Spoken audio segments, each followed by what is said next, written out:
Podmortem would like to thank Original Cinematic for sponsoring this week's episode. Original Cinematic is an independent production company that has made it their mission to create, produce, and promote films that are inclusive, honor women, promote the LGBTQIA+ community, and provide prominent positions and roles to POC actors and filmmakers, and promote the films of marginalized and underrepresented populations. These are all things that are extremely important to our podcast as well. Original Cinematic is currently accepting scripts and treatments. Both William and Xxena Rush are also available via email or Zoom to discuss writing and provide input and resources to all aspiring writers, free of charge. Their information will be made available in the show notes. There may be delays due to a hectic schedule and all projects being read on a first-come, first-served basis, but everything will be read and responded to. William Rush has individually produced numerous projects, including Pack is Here, Before, The Cottage, The Winemaker, and Day by Day. Their multi-award-winning film Group premiered and was celebrated at multiple film festivals as well as screenings, both in person and via Zoom, that were graciously made available to us and our patrons. Original Cinematic has many exciting projects on the horizon. Their next film, Immersion, has been completed. The award-winning Sweetener is in development. Fetish begins shooting in September, and Encore will begin next spring. Their documentary, Women in Conversation, is slated for a September release, and we're looking forward to each and every one of them. It is truly an honor to partner with Original Cinematic, and we can't thank them enough for their contribution to our show. And now, back to our regularly scheduled program.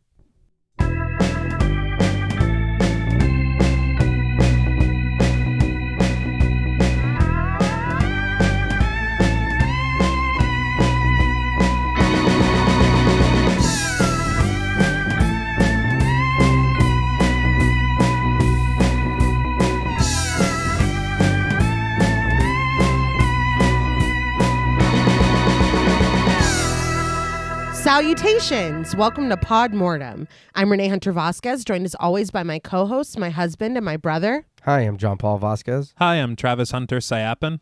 This week, we're recording live from the back of a runaway ice cream truck discussing the 2014 horror anthology, VHS Viral. This film was directed by Marcel Sarmiento, Greg Bishop, Nacho Vigalondo, Justin Benson, and Aaron Moorhead, and written by Sarmiento, Bishop, Vigalondo, Benson, TJ Simful, and David White. This third installment was intended to expand the horrors of the titular videotapes and tell stories on a grander scale. With a fresh set of directors, this film goes in a different direction to accomplish that goal. And despite being widely regarded as one of the lesser entries, VHS Viral still has a place on the shelf and in the hearts of many fans of this franchise. This film was requested to us by friends of the show, Solomon and Molly Gerhart. We want to thank them both for all their support as well as this suggestion.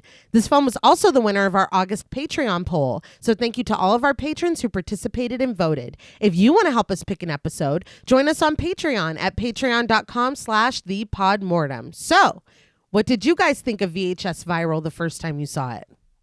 I know that I think we watched this together. The first three or so? I think we did. Yeah, I feel like that's right. Yeah. When that was, I don't remember. But probably when it came out. Probably 2014. Yeah. But I can agree with your opening statement. I do feel like for me, this is the weakest one of the installments so far that I've seen. But I do still get a lot of enjoyment out of this. This was a little different in kind of how we're viewing these videos or how we're getting to these stories. Some of it just doesn't, I'll be quite honest, doesn't make sense to me, or kind of like the frame story of what we're doing. Mm-hmm. But I think there's enough in it here to keep me entertained and to come back. Again, I'll say it one more time. This isn't my favorite of the series, but I would revisit this. And you love this series. Oh, yeah. I love the VHS movies. I don't know what it is. That and Hell House. I'll always shout out Hell House because I love them. Andrew Tully is not here anyway. No. He didn't pay me for this. Sure. Right. Well, Are you Andrew Tully? What? He's got to return some videotapes. Right. Some VHS videotapes. Yeah. And we're back.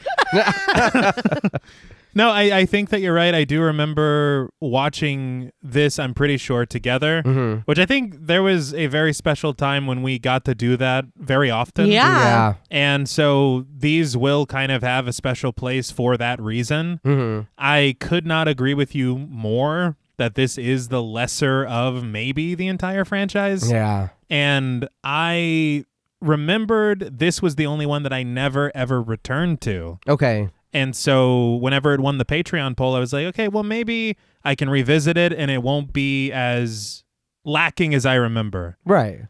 Unfortunately, that was not the case. And I want to have that feeling that the other two, or at least the previous two, Right. gave me, because there were these segments that you really dive into and they latch onto you. Yeah. I just don't think that happened here. And I think part of it is the runtime is really short. Yeah. They absolutely could have or should have had at least one more segment here. Yeah. And especially, and I know we talked off mic, but especially to end this film, because the weakest segment is the last one. Right. Which, as we always discuss on anthologies, is not the way to go. No. But I think that some of the ideas behind some of these segments are really interesting. And I just think that it's the execution of them that sometimes falls flat. Right. Sometimes just doesn't fly as high as it could. Because I really do like a couple of these segments, but it's just like, man, the idea is there, but you just did not reach what you could have. No, that's fair. And I think that the other films had at least one segment that you're like, hey, look, if you hate everything else, Yeah. there's this one. Yeah. You know? And this one just does not have that. Yeah. But I'm glad that we're getting to cover it. I am looking forward to talking about it. I'm very excited to cover it, and I don't want it to sound mean or bad or anything, but it's because we do them chronologically. Yeah. So this can open us up to some of the other VHS films that are more to my liking. Yeah. You know? Yeah. But yeah, this one is kind of a miss for me.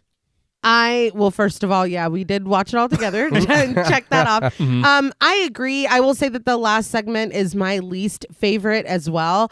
But I also agree with John Paul that, like, these movies, there is something weirdly and compellingly endearing about them.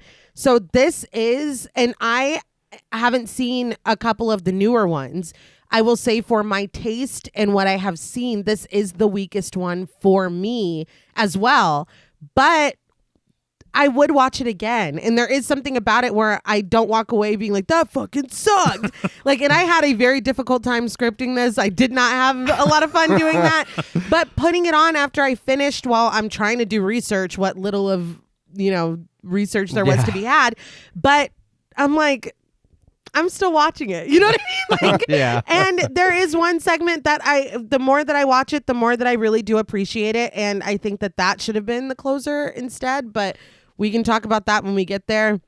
I think there is something just kind of special about these, but having said that, Viral kind of removes that comfort feeling that you get from the first two. And I'm going to talk a little bit about that in my skinny, tiny little production section.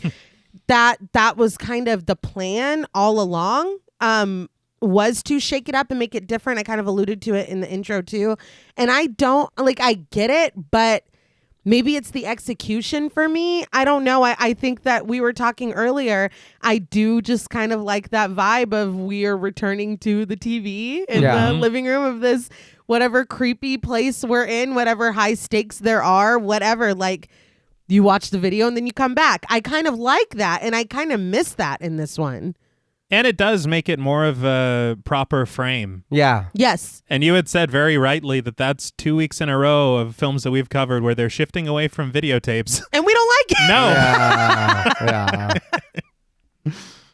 But there is something. I don't want to make it like there's nothing about this film that I enjoyed, because there is something that is a comfort, just simply it being a horror anthology. Right, Oh, yeah. right. Because I know we all love watching them, these little bite-sized horror stories. It's fun. Yeah. It's just not where they've been. Yeah. And the tapes do make it feel like a proper VHS movie. Yeah. There is, I guess, for me, a bit of a substitute that I was like, in the movie, I was just kind of like, I guess. But even then, I think it's just a cool visual. But it's not really like, well, where did the fucking movie come from? Or where did It's not the same thing. No. But we can get into production very quickly. I got my information from interviews with the directors with Collider, Go See Talk, and Dread Central. And I found what they called a making of on YouTube, but it was like 2 minutes. But I did get to see them building a couple things. Oh, cool. They didn't talk about it, but I saw it. So, by all counts, each of the filmmakers mentioned being contacted by Brad Miska and Chris White and asked if they wanted to be involved in the third and what was rumored to be the final installment. Oh. Which kind of makes me like, okay, I understand why you wanted to expand it if this is where you're leaving it, where it's like, oh, this isn't just tapes in the living room anymore. You know what I mean? But, of course, they all said yes. And as I said at the beginning, there was meant to be more of an exploration of where this could go rather than just returning to the physical videotapes. They wanted to expand the world and make it something larger. And in doing that, strict adherence to the found footage style wasn't exactly rigid. And you can feel that. Yeah. The director of one of the segments, Greg Bishop, utilized a mix of documentary style footage, security footage, and traditional found footage, and explained that he was told by the producers, "We're not trying to fool anyone anymore. No one has been fooled by a found footage film since the Blair Witch Project." They said the most important thing was to focus on the story, and then they would choose the right medium to fit it. They said that it was the evolution of found footage. Huh. I can understand that to a point, but I feel like a part of the experience of found footage is that. Yeah. You know? And I'll be honest, I've never watched a segment of VHS and been like, do you guys think that was real? Yeah, no. Never. I don't think the goal is trying to fool us. And Blair Witch is really good, but I don't think that I'm going to go walk in a circle for 5 hours and be lost and then end up somewhere I don't know It's in a just basement. like, yes, that is true. Nobody's fooled by it. But to me, and I am a big found footage apologist. We were talking about that earlier. Yeah. That is not my goal in watching a found footage film is like, okay, try to fool me. No. Then. Yeah. No. That's not. It's not about being tricked. No. I think it's more just the immersive feeling. Yeah. Exactly. Yeah. You know? So the found footage rules are definitely more lax than they were in the previous two films. But that being said, there was a fourth story, fifth if you count the frame story, that was completely filmed and finished only to be cut because it didn't fit the VHS vibes. Oh. Which is, T, what you were saying, that it felt like we could use at least one more. Yeah. There was one more. It was Gorgeous Vortex, written and directed by Todd Lincoln, and it would later be released as bonus content after the credits on the DVD and the Blu-ray. You can also find it on YouTube now, which is where I watched it. And Lincoln said that they were all given free reign to do whatever they wanted, with the only rule being that the segments could not be similar in any way. Okay. I mean, I think what's funny to me is they're like, look, you don't have to adhere to the found footage thing. Right. And then Lincoln makes it like, okay, you're not. Yeah. You're out of here. That doesn't make any sense. No, Yeah. that's... I will say I watched it. I think it's very sleek. It's very pretty. It's really weird. I think it's definitely worth watching. Like I said, I found it on YouTube, Gorgeous Vortex, but it does not feel like a VHS installment whatsoever. Okay. If somebody was just like, oh, I saw this really cool, short film on YouTube. Yeah. But if this showed up after the fucking final, I'd be like, what the hell was that? Not in a negative way, but just it's a very left field when you imagine it being a segment of VHS viral. But as far as production, it seems to be in line with the previous two. A collection of filmmakers with their own unique stories, voices, and visions coming together to make a horror film that fits in this disturbing universe. Is it as strong as the other two? No. We can talk about it. Okay. Or we've already decided. I think we all know. I do want to say real quick, if this was the last VHS we got, I'd be fucking pissed. I really, really enjoy the first two so much.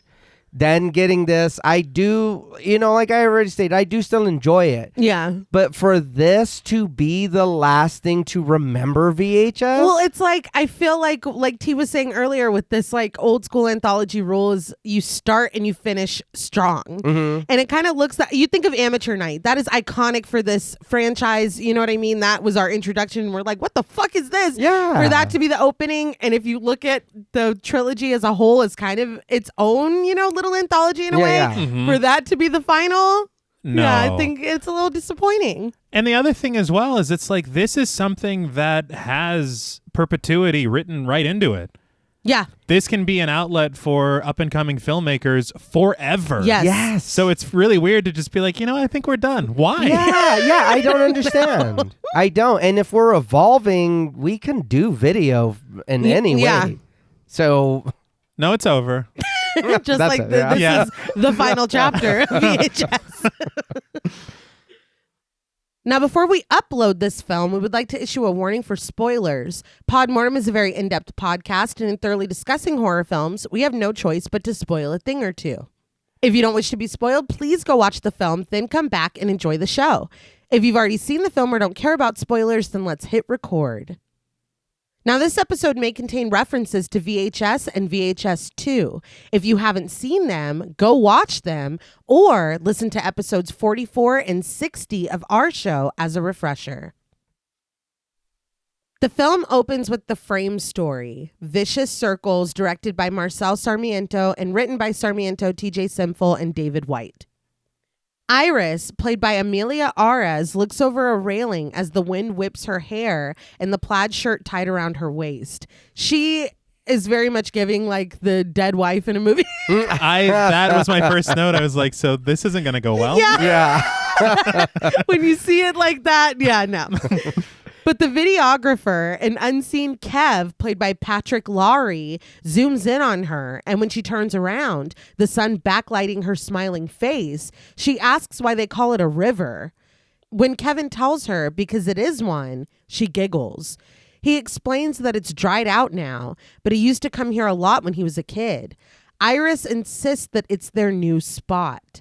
Kev wonders if she's trying to steal his childhood memories, but she's still smiling when she tucks her hair behind her ear and corrects him. No, we'll make new ones. When he asks if she promises, she does. The footage glitches and it cuts to black. That's a very sweet introduction. Uh-huh. Yeah. And right now, I'm like, okay, let's see how this couple, unfolds. Yes. What's their Yeah. story? We cut to a room where Iris sits on the bed getting high. When Kev starts to zoom in on her breasts, she tries to snatch the camera away from him, but he backs up, reminding her that this is his show, and besides, she's prettier than him. Iris grins, no fair. She's able to take the camera away from him and turns it. We finally see Kev, who covers his face in mock despair, begging her dramatically not to show it. When she refuses to give the camera back, they engage in playful banter until the footage glitches again. I appreciated the Life is Strange montage music. Iris stands on a stool in the kitchen to reach into a high cabinet, but Kev films from around the corner, zooming in on her ass, clad in nothing but underwear. When loud operatic music rings out, she's startled and she sticks her tongue out at him as she leaves the kitchen. And with another glitch, we're back at the river, where Iris admits that she loves when he films her. Really, she does. It means that he loves her. Another glitch, and we're back in the bedroom, where Kevin zooms in on Iris painting her nails. She's confused when he asks what color it is, because since when does he care about that? But when she sees that he's filming, she snaps at him to know when to turn that thing off. So things are changing. Yeah. It's like, oh dear. I love when you film me. Get that shit out of my face. Now she's Sean Penn. Well, there are certain times you gotta Together for 3 months. Yeah, get that fucking camera out of my face. But they both shut up when there's a booming knock at the bedroom door. The voice of Grandma, played by Celia K. Milius, yells over the ambient music. She told him not to let his damn girlfriend leave her bike in the damn driveway. Iris covers her mouth, surprised and amused, and when Grandma's parting shot is to call her a little slut, she repeats this in a whisper, unbothered. She grimaces at the camera, then it's her smiling at the river, then it's them together, embracing at the dried-out river through distortion on the screen. Later, Iris turns the camera on herself, wondering why Kev is so fascinated with this thing. She looks at herself on the screen, playing with her hair and pinching her tongue between her teeth. She warns Kev not to keep her at arm's length when she's so much more fun in the flesh. To illustrate this, she starts to slowly pull down the pink strap of her tank top, but our view grows distorted again, only clearing when she informs the camera, "That's all you get." It glitches for a moment, and when it comes back up, we hear Kev and his grandma screaming at each other from the other side of the door. When Kev comes back in his room, he slams the door shut and he turns to Iris in the camera. We see that his lip is busted, and when he realizes that she's filming, he asks angrily, "What the fuck?" I don't know if you heard what he said before he entered that bedroom again. He literally, and this is no hyperbole, he goes, "Fuck you, Grandma!" And then he goes, and I'm like, I don't really know how I feel about this Kevin. I'm going to be honest. I was surprised because I forgot watching them. I thought they were adults. Like young adults. I feel like Me too. And I was like, oh, maybe they're just in this little apartment that's right next to the bridge and they're whatever. And then this happens. I feel like they are young adults living with his grandma. Okay. That's how I took it. Because we can't. No, I know. That's why I was like, you guys are grown. You can't be telling us they're teenagers. No. You just can't. But Kev lunges for the camera, where it dissolves into distortion again. And we see Iris and Kev embracing at the river before it cuts to black. We come back up on a TV broadcasting a car chase, an ice cream truck leading a cluster of cop cars down the road. Kev is amazed. That's right down the street from them. He turns the camera to Iris, who implores him to put it down and face what's going on. But Kev sets the camera up to face both of them, dismissing that what's going on is that crazy ass chase headed right toward them. Iris asks if he thinks this shit is going to go viral and he's going to become famous. Kev just insists that he has to go shoot this. Iris is frustrated. It's sick. She demands that he put that thing down, and the camera slips, but when Kev corrects it, Iris is calm. He leans in close, imploring that this is his chance. He asks her, "Haven't you ever wanted to be a part of something bigger than you?" Instead of answering with words, Iris just smiles quietly and looks up at Kev lovingly. This is a good line. Yeah. Yes. When you think about it in the context of the film. Mm-hmm. But I'm like, if it's just me and you, I'm not trying to belittle your passion, but they've already got the car chase covered. Yeah. With much better We can watch photography. it. Yeah. Look, we can figure out something for you to film. There's a lot of things we can do, but the car I don't know that the car chase is the key to all of this. Is all I'm saying. When pulsing lights from the police cars flicker against their faces, Kev jumps up, realizing that the chase is here. He runs to the window just in time to catch them speeding by, and he laments that Iris made him miss it. He cusses under his breath, and the footage glitches as he runs through the house, opening doors and ignoring Iris when she calls out to him. How is that her fault? He literally said, "It's coming this way," and then he sat his ass down. Yeah, why didn't you go outside and set up? I don't understand. You need to blame someone, I guess. I guess. Fuck you, Grandma. Not even in the room. Yeah, no. He opens the bathroom door to find Grandma naked, getting out of the shower. She's appalled, and as she pulls the towel toward her body to cover herself, Kev, who has barged into the bathroom where Grandma has had the audacity to be nude as she bathed, whines, "Jesus Christ, Grandma!" How dare you? Yeah. Like, what is she? And why are you busting into this door if it doesn't lead anywhere? It led to at least to the bedroom, and then he goes out the window. Yeah, I don't. I'm very confused about the layout of this house. But she calls him a little pervert. Kev just runs past her, concerned that she's gonna make him miss it. He runs into the bedroom, and suddenly we cut to him outside, the grass flying by as he runs. When he sees the lights flickering in the distance, he realizes again that he missed it. A group of bikers ride quietly past him, and across the street, a troubled girl gets into a taxi, and it takes off in the other direction. This is pretty cool. Yes. Kev catches a cop, played by Steve Behrens, who snaps at him to get out of here because it's not safe.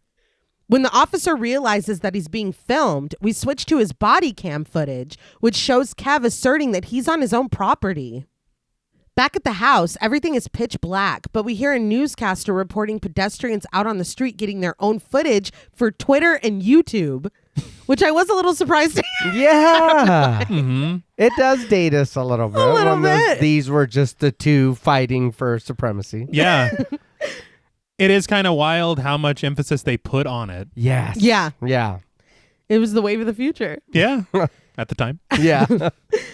The rhythmic vibration of a phone buzzes over the newscaster's words, and when we are plucked from the darkness and raised up to Iris's face, it's clear that we are watching her from her phone. She looks down at us while the newscaster warns of the danger out there with the driver's high speed. Iris walks outside as if in a trance. Kev catches her on his camera, sarcastically thanking her for making him miss it. It's like, dude, we're still... You haven't gotten over that? No. But she continues to walk forward dazedly, not even acknowledging him. Kev offers a frustrated apology before looking down at his phone, where a red 9 stands out over gray static. But he looks back up when the cop confronts him again, demanding that he get inside. And we see Kev through the body cam, throwing up his hands in surrender and backing up. We switch back to Kev's camera, where he shows that Iris is just standing in the middle of the street. It's very funny to me that the cop's like, no, she can do whatever she wants. Yeah. But you, I Get thought back the in same. Right? Well, he's got a camera, so. I guess. She's literally in the road. Yes. Kev calls out to Iris to move before panning back over to the cop, who tells Kev that he can just drop fucking dead. No, but the ice cream truck does run over the cop. He does. He does. Mm-hmm. Well, that was my thing, too, was because she was there. Yeah. Yeah, But she's not. right. Mhm. Kev is shocked by this and looks down on the sidewalk to see that the officer's still twitching arm has been thrown over to him by the impact. He raises the camera to the street again and calls out for Iris, but she is nowhere to be seen. I think his arm might have already been loose. I'm not sure. But It was a baby arm. Yeah. I think the thing that we were talking about before with the whole like dead wife trope, Yeah. I thought she was going to get hit. Yes, And then it was going to be almost like a revenge kind of a story of him trying to find this. for sure. Okay, yeah. So where they take it is not where I expected, which I guess is kind of interesting. Yeah. Yeah. Kev looks down at his phone where the red number is now a 7. His screen alerts him to an incoming call from Iris, but it's interspliced with video of her screaming. Everything gives way to colorful screens, and the first segment begins. So with it being like through his phone that we access all these segments, is it implied that while he's trying to find Iris, he is watching all of these segments?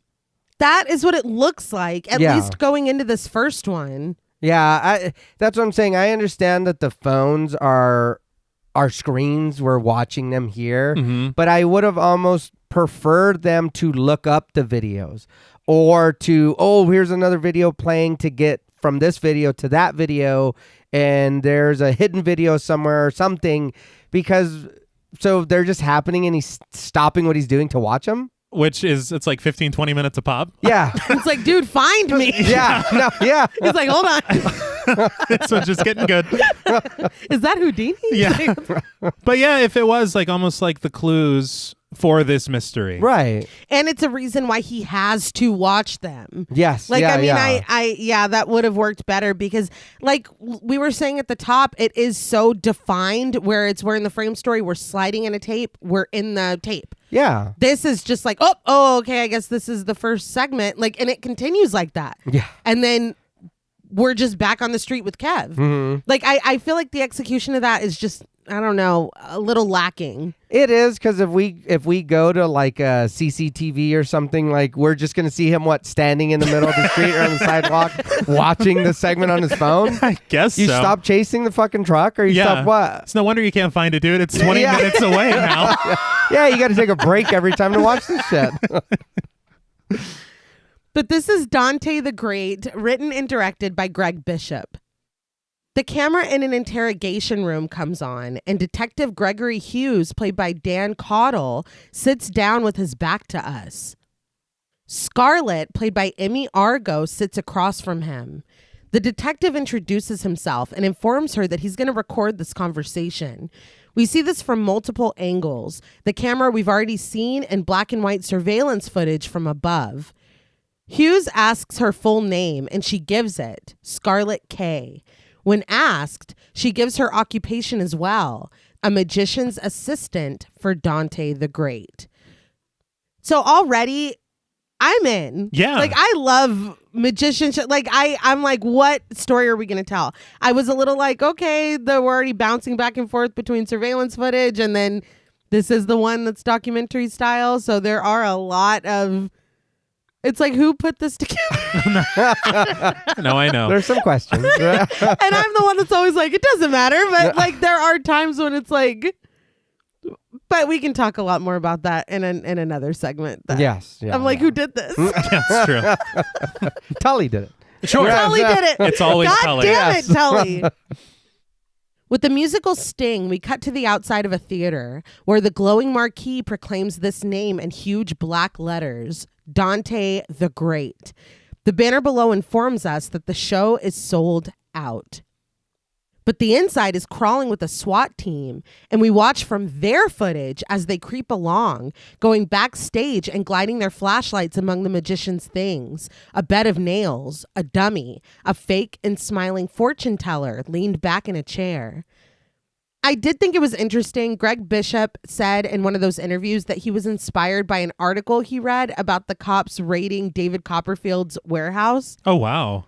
He said obviously nothing was found. I was like, what the fuck, dude? Yeah, I never heard about that. No. But it's like, it is this interesting idea of like, what if a magician was really implementing magic and doing fucking dark shit? You know what I mean? Yeah. That is a great jumping off point, I think.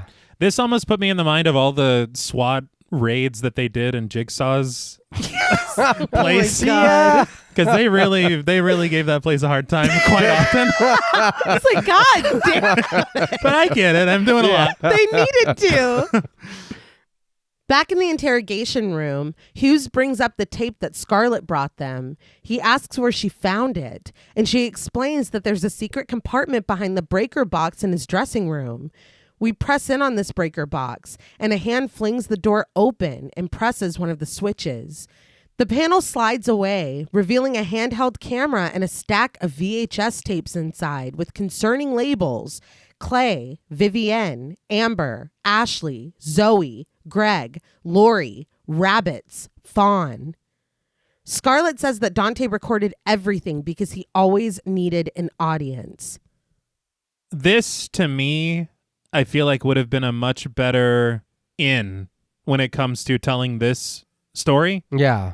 The route that they take surprised me because it feels very tell, don't show. Yes. And so it's just, again, this premise, the idea is fantastic. Yeah. You mean like we could have watched these tapes? Yes. Yeah. And I think that the narrative would have come together better than what we get because of the one that they did choose to go with. Yeah, you saying that, I do think that would have been a little better if we maybe would have opened on this fake panel and pressed into the tapes and been like, just seen somebody pick one. That's what we're going to watch. Or even first. like cut to a screen where it's like VHS tape number, blah, blah, blah. Yeah. Greg or whatever, Yeah. like. And then, I mean, you have Scarlett already opening it up, and then now it's just the investigation. Yeah. But we cut to a breaking news segment, text alerting us, magician Dante the Great arrested. We see this, Dante, played by Justin Wellborn, being led down the outside stairs by the SWAT team. Even with his hands cuffed behind his back, he addresses his audience, thanking them so much for coming to the show tonight. When he passes by the news camera, he stares at us, unafraid and unashamed. Justin Wellborn. This man. I know. Yeah. Cannot get away from. He did The Final Destination in 2009 and The Crazies in 2010. I swear to God. Yeah. Which we accidentally talked about in very close proximity. Yes. I will say the second that I saw him and the way that he's looking at us, I'm like, yeah, he's the villain of this story. Oh, yeah. Oh, no, definitely. Yeah. Whatever they're accusing you of, you did. Yeah, absolutely. Bishop had said that Dante the Great was written with Justin Wellborn in mind because he knew that he would bring more than what was written on the page, and that he really added so much depth to the character. And Wellborn said that he studied a bunch of old stage magicians. I can tell. Yeah, he was like not street magicians, the old school stage magicians, and it's like, Yeah. Because there is something about his performance and his movements. Yeah. You're like, I believe this dude as a magician. Yeah. Yeah. I will say that he does do what he's supposed to do. Yeah. We cut to a documentary where Matthew Wise, a theater critic played by Nathan Mobley, informs us that just 2 years ago, Dante the Great was John McMullen, who lived in a trailer park, barely making ends meet. We see Dante the Great when he was simply John McMullen, a camera aimed at his face as he spins around outside of his home. They interview his mother, Carol McMullen, played by Susan Savoy, who reports to the camera with the smile that he used to do tricks for all of his friends in the neighborhood. He was really good at it. We cut to John McMullen presiding over a deck of cards set on a trash can lid. His friends stand by as he instructs them to pick a card. When it's obviously the wrong one for the trick he set up, his friends laugh it off and suggest that they get some beers, but Dante the Great is visibly dejected. He softens and shuffles the cards again, pointing out that they're real funny for some unemployed motherfuckers. I was like, Is it your friends? that's why your fucking wife left you. It's like, damn, Yeah. we still gathered around to see your trick. Right? I bought the beer. Like, what the fuck? John, please. Another magician, Jeremiah Blackstone, played by John Curran, is interviewed. He tells us that Dante came in the possession of a cloak and no one knows where he got it. Dante unfurls this black cloak to the camera in his workshop with an excited smile on his face. In flickering old footage, Harry Houdini, played by Randy McDowell, holds a similar black cloak, and somehow 2 women, played by Grayson Chadwick and Amanda Baker, appear when he pulls them from it. Wise, the critic, says that it was rumored that Houdini himself owned this cloak, but it frightened him so much that he got rid of it. This is wild lore. Yeah. And again, I feel like, I don't know, we're learning too much too quickly. Okay. It is. That's giving us information. Yeah, Yeah. because we haven't even seen him do anything. No. No, not at all. I would like, and maybe, you don't have to explain everything. I don't need to see him finding or whatever. Right. But for it to be like, okay, this is what this is what he's doing and how he's doing it. And this is like, even Houdini was afraid of it. Yeah. It's like, come on, man. We're like 5 minutes into this thing. Yeah. Literally. But that, how interesting is that? That Very, detail? yes, very. Yeah. Maybe 10 minutes later. Right. Yes. Back in his workshop, Dante squats next to the cloak, holding a paper in one hand. He hovers the other hand over the cloak with intense focus, and after a moment, something under the cloak begins to rise. Even Dante is so startled that he falls backward, but still, he laughs. Next, he plays to the camera, donning the cloak as a white rabbit sits innocently on the table behind him. Dante reaches into the cloak, and behind him, we see his hand appear out of nowhere over the bunny and grab it by its ears. That bunny disappears from existence and is now in Dante's hand as he reveals it from under his cloak. He cackles in shock and amazement before concealing the bunny back inside, reappearing it on the table behind him, where he sets it down like nothing ever happened. Bunny's like, what the fuck? Literally. I don't know how you're supposed to handle a bunny, but something about holding it I just by its ears. Yeah. It feels very cartoonish mean. and It does. It not, does. not right. No. I think back of the neck? Like a cat Yeah, or something? that's what I would think. Yeah. It just feels like the body's too heavy. Like it's going to rip off At least feed it a carrot or something. Yeah. before you do all that. Dante screams and hops around the workshop in his excitement, and Blackstone says that there is no doubt that the cloak changed Dante's life forever. Dante the Great headlines at a huge theater. His visage appears on massive displays where he spins in flames, donned in that black cloak. On stage, sparks fly as he plays to the crowd and his assistants pose behind him. Wise says that Dante's shows were completely exclusive, like knocking on doors and passwords, gotta know somebody to get a ticket exclusive, which they don't appear to be by the by the magnitude of the theaters that he's at. But He's on the Vegas Strip. he's on the Yeah. strip. Like, He's no, on you the gotta strip. know somebody. It's like, It's real okay. underground stuff. A woman in a street interview, played by Carrie Keegan, gushes that was the most amazing thing she's ever seen. And a man, played by Corey Rouse, tells the camera amused that Dante picked his pocket up in the balcony from on stage. He doesn't know how he did it. A couple, played by Jessica Surfety and Blair Redford, say that they went to Dante's 7 o'clock show in New York. And when they left the theater, they were in LA. I did laugh out loud because he's like, I'm kind of fucking pissed, but that's the most amazing thing. Hey, that's real shit, though. It is. How would you feel? How do we get down from here? Yeah, really. I mean, it's amazing. Yeah. But the inconvenience. Right. But yeah, that line, that cracked me up. I'm kind of fucking Pissed. Blair Redford. He was in The Gift, a TV show from 2017 to 2019. Then he also has a credit Beyond Two Souls from 2013. Really? Oh, yeah. Amazing. And I looked just to make sure, and he is in the starting lineup of characters. Okay. He's got a name and everything. I was like, okay. Interesting. You know, the world has been really lacking in David Cage games lately. I think that might heal us. What's next?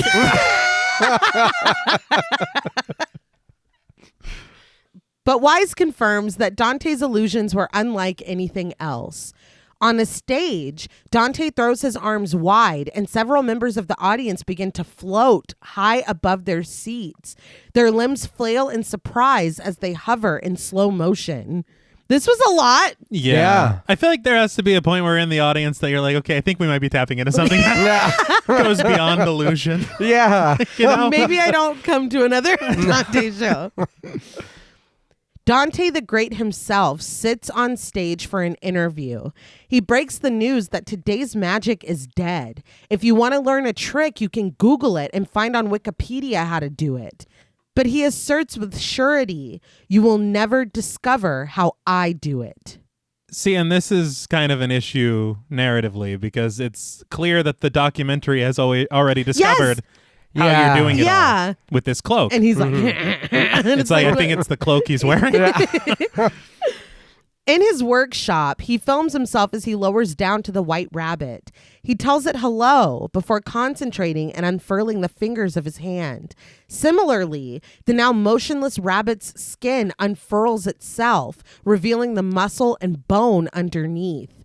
Dante stomps around the workshop, launching his hand out and producing a small spark. He does this again and again, but panics when his cloak is set ablaze.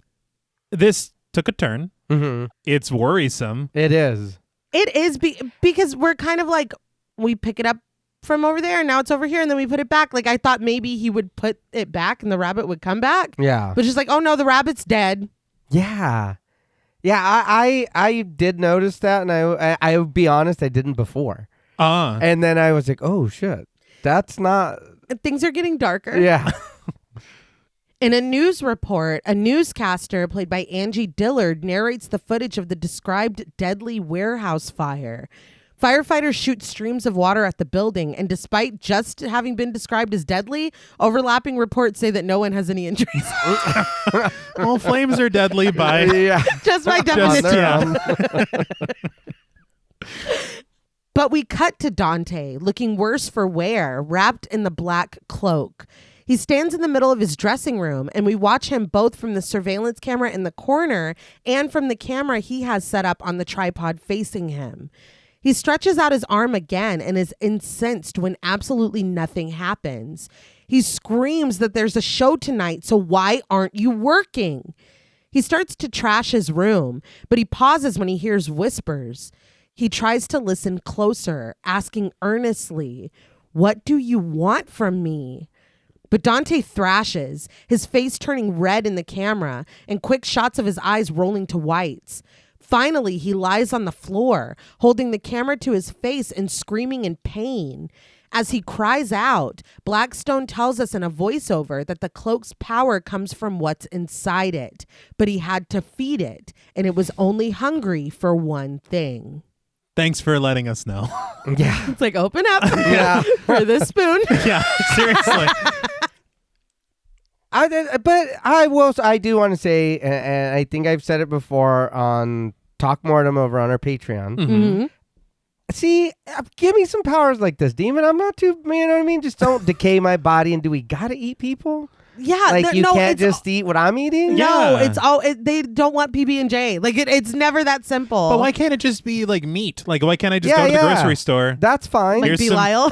Yeah. Just make it a burger, leave it on a plate, and then leave the we can workshop. do rare. It's fine. That's fine. It's fine. never Or that raw. easy. Yes, yeah, that's okay. Because I'm not really eating it. It's the demon. Mhm. Right. I mean, we compromise. the demon Yes, close. yes. Yeah. And you've killed no one. No. Yeah. You know what would have worked, honestly, is if Dante finds this out because he catches the cape eating the rabbit. Yeah. Okay, yeah. And then we don't have to have a guy on the documentary being like, so the cape is hungry and it needs food. Right? I totally agree. Yeah. And then he's like, oh, maybe it's not working, and he throws it to the side or something. And then it just starts noshing. Right, yeah. right. And then he's like, oh. Yeah. That would have been a lot better. Dante, wearing a white robe now, stands in the bathroom mirror with his camera. He goes over to the shower, where when the woman inside, played by Jessica Luza, sees that he has his camera, she tells him, annoyed, to turn it off. She closes the shower curtain and asks him for a towel. Dante does hand a black cloth to her. That cracked me up. Yes, yeah. Prompting her to ask, seriously? But Dante doesn't even answer. He is fully focused on capturing what happens next on his handheld camera. Behind the curtain, we see the woman's shadow as she drapes herself in the cloak. She thrashes as concerning sounds ring out. And finally, a burst of blood explodes against the curtain, and the woman's body is thrown out, taking it with her as she collapses to the ground. She is quiet, but there is still a loud snarling. We focus on a post with the bright lights of Vegas in the background, identifying the woman as Lauren Balcom and alerting us that she is missing. Wise says that people close to Dante started to go missing, and we see another missing poster for a Sarah Jameson. But Wise says that there were never bodies or evidence. They were just gone. And this was oddly never investigated until, No, until right now. it's like weird that every single assistant he's ever had Yeah. goes Without missing. a trace. And he's making people levitate in his audience. Well, they had to make sure. True. They didn't know. Like, we don't have anything on him yet. I was like, Due I'm diligence. Good at magic. Dante holds the camera while he's in bed with another woman, played by Heather Hayes.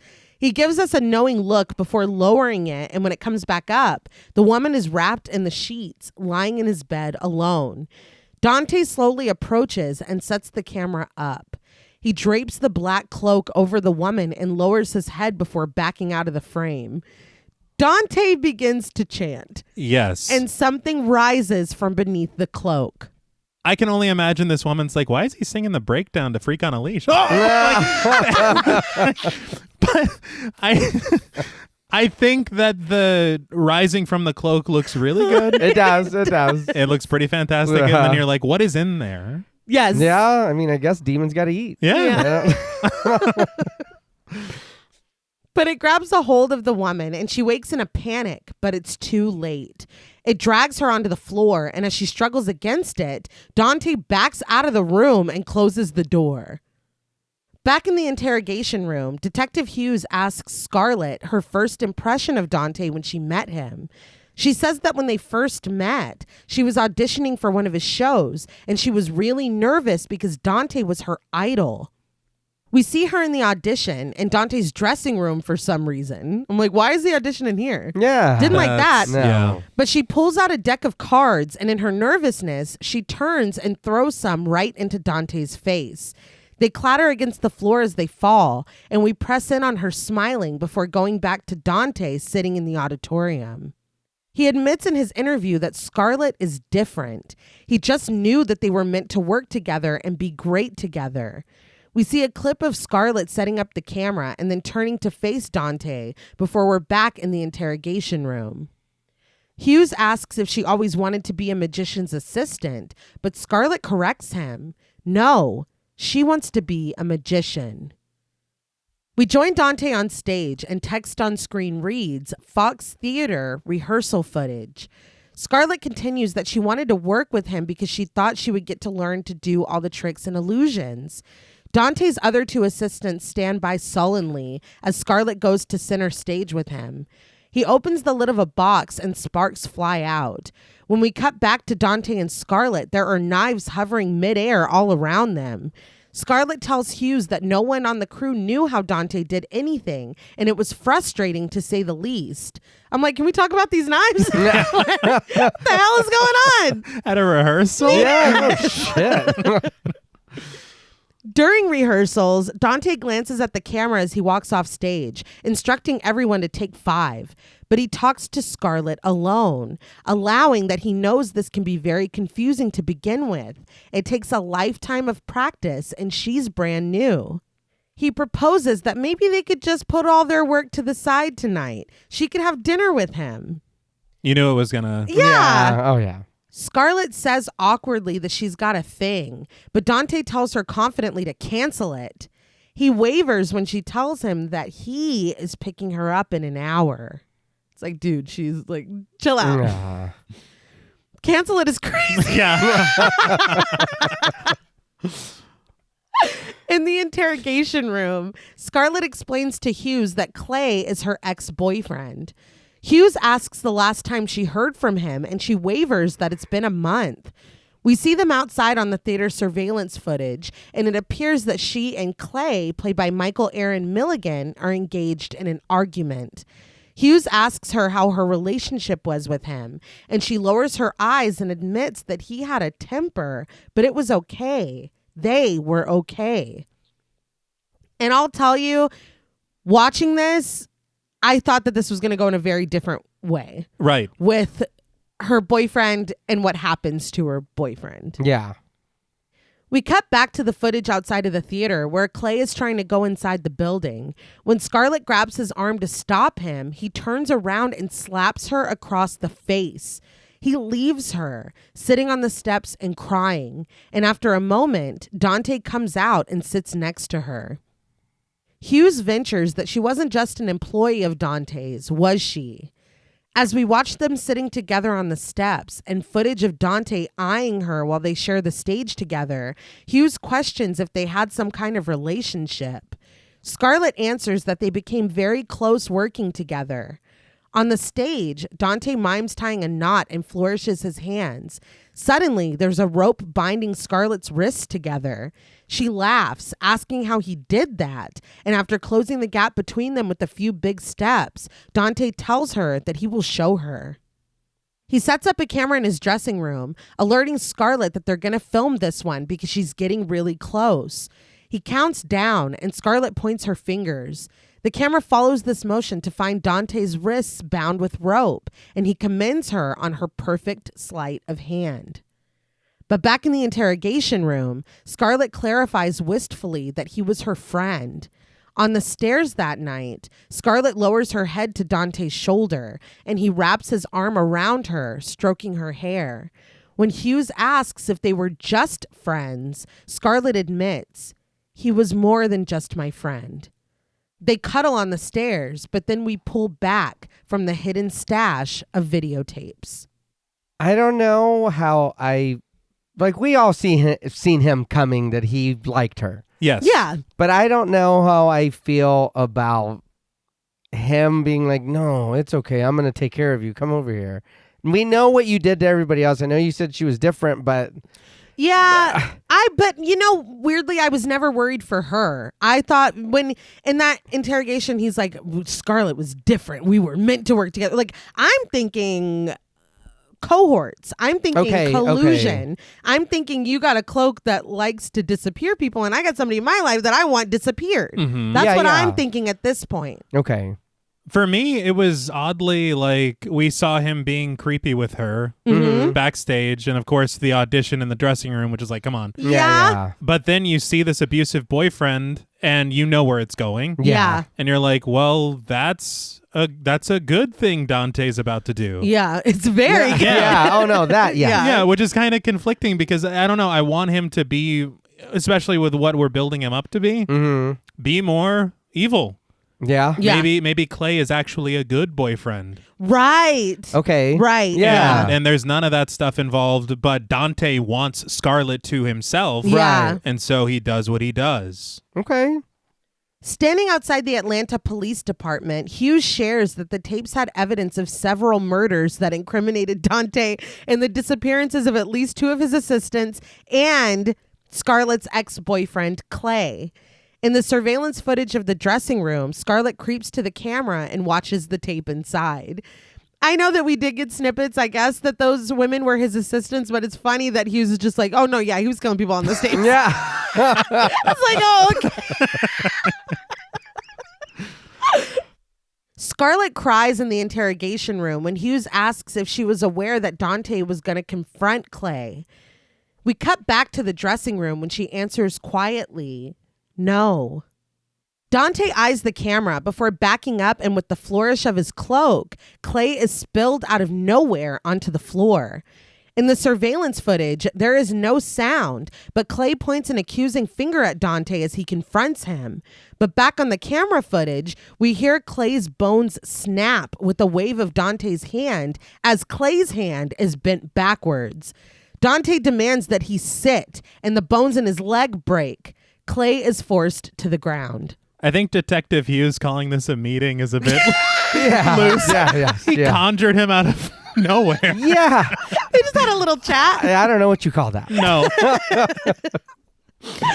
When Dante waves his hand again, Clay's neck snaps and he collapses to the floor. Dante mutters, "What a dick," before he takes off his cloak and drapes it over Clay's body. Scarlett apologizes for her tears in the interrogation room, and we get quick shots of the SWAT team getting ready for their raid. That put me in the mind of fucking witch. Back in his interview on stage, Dante tells the documentary crew that his shows are something that will reveal from the darkness great light. As the SWAT team hurries through the theater, Dante continues that you will come through doorways you didn't even know were there, and you'll see things that are unbelievable, but you have to believe it because it's right there in front of your eyes. It's now that the SWAT team finds Dante in the theater mid-interview. I was like, oh, this is happening at the time of the raid? Yeah. I was a little puzzled as well. Because Yeah. he comes out and he's like, thank you all for coming to my show. But you were it wasn't a show. No. You were in there being interviewed. Despite the director, played by Greg Bishop, mildly objecting, hey, we're recording here, Dante is snatched from his seat and restrained down on the stage, which is hilarious that he would tell the SWAT team, like, dude, give us 5 minutes. He's had like 3 more questions. Yeah. We're almost done. That's so funny. And that is the director of the short. Yeah. Okay. Yeah. That's pretty cool. Yeah. As Dante is cuffed, he tells the SWAT member cheekily that he wants his badge number. And as he's led away, he whispers to the crew to keep rolling. The director listens and motions for them to follow Dante and the SWAT team. In the interrogation room, Scarlett tells the detective that when Dante is wearing the cloak, he's different. Hughes assures her that it's nothing magical or supernatural. Dante is just a sociopath. but Scarlett shakes her head. We see the news footage again of Dante being led out of the theater, down the stairs where he once consoled Scarlett. Before he's shoved into the back of the cop car, he tells the watching crowd to hold on to their tickets because there's going to be a big finale. In a voiceover, Hughes tells Scarlett that what he needs now is the truth. He can't have any more stories about magic, but Scarlett asserts that she is telling him the truth. Music mounts as a SWAT team member gets behind the wheel, but when the camera pans to the back seat, it's empty now, which I guess is why he told them to keep. Yeah. He's like, this is going to be great. Dante is gone. I love that none of the cops were like, what does he mean by that? Yeah. Well, the camera pans back to the SWAT member as he realizes that he is now cuffed to the steering wheel.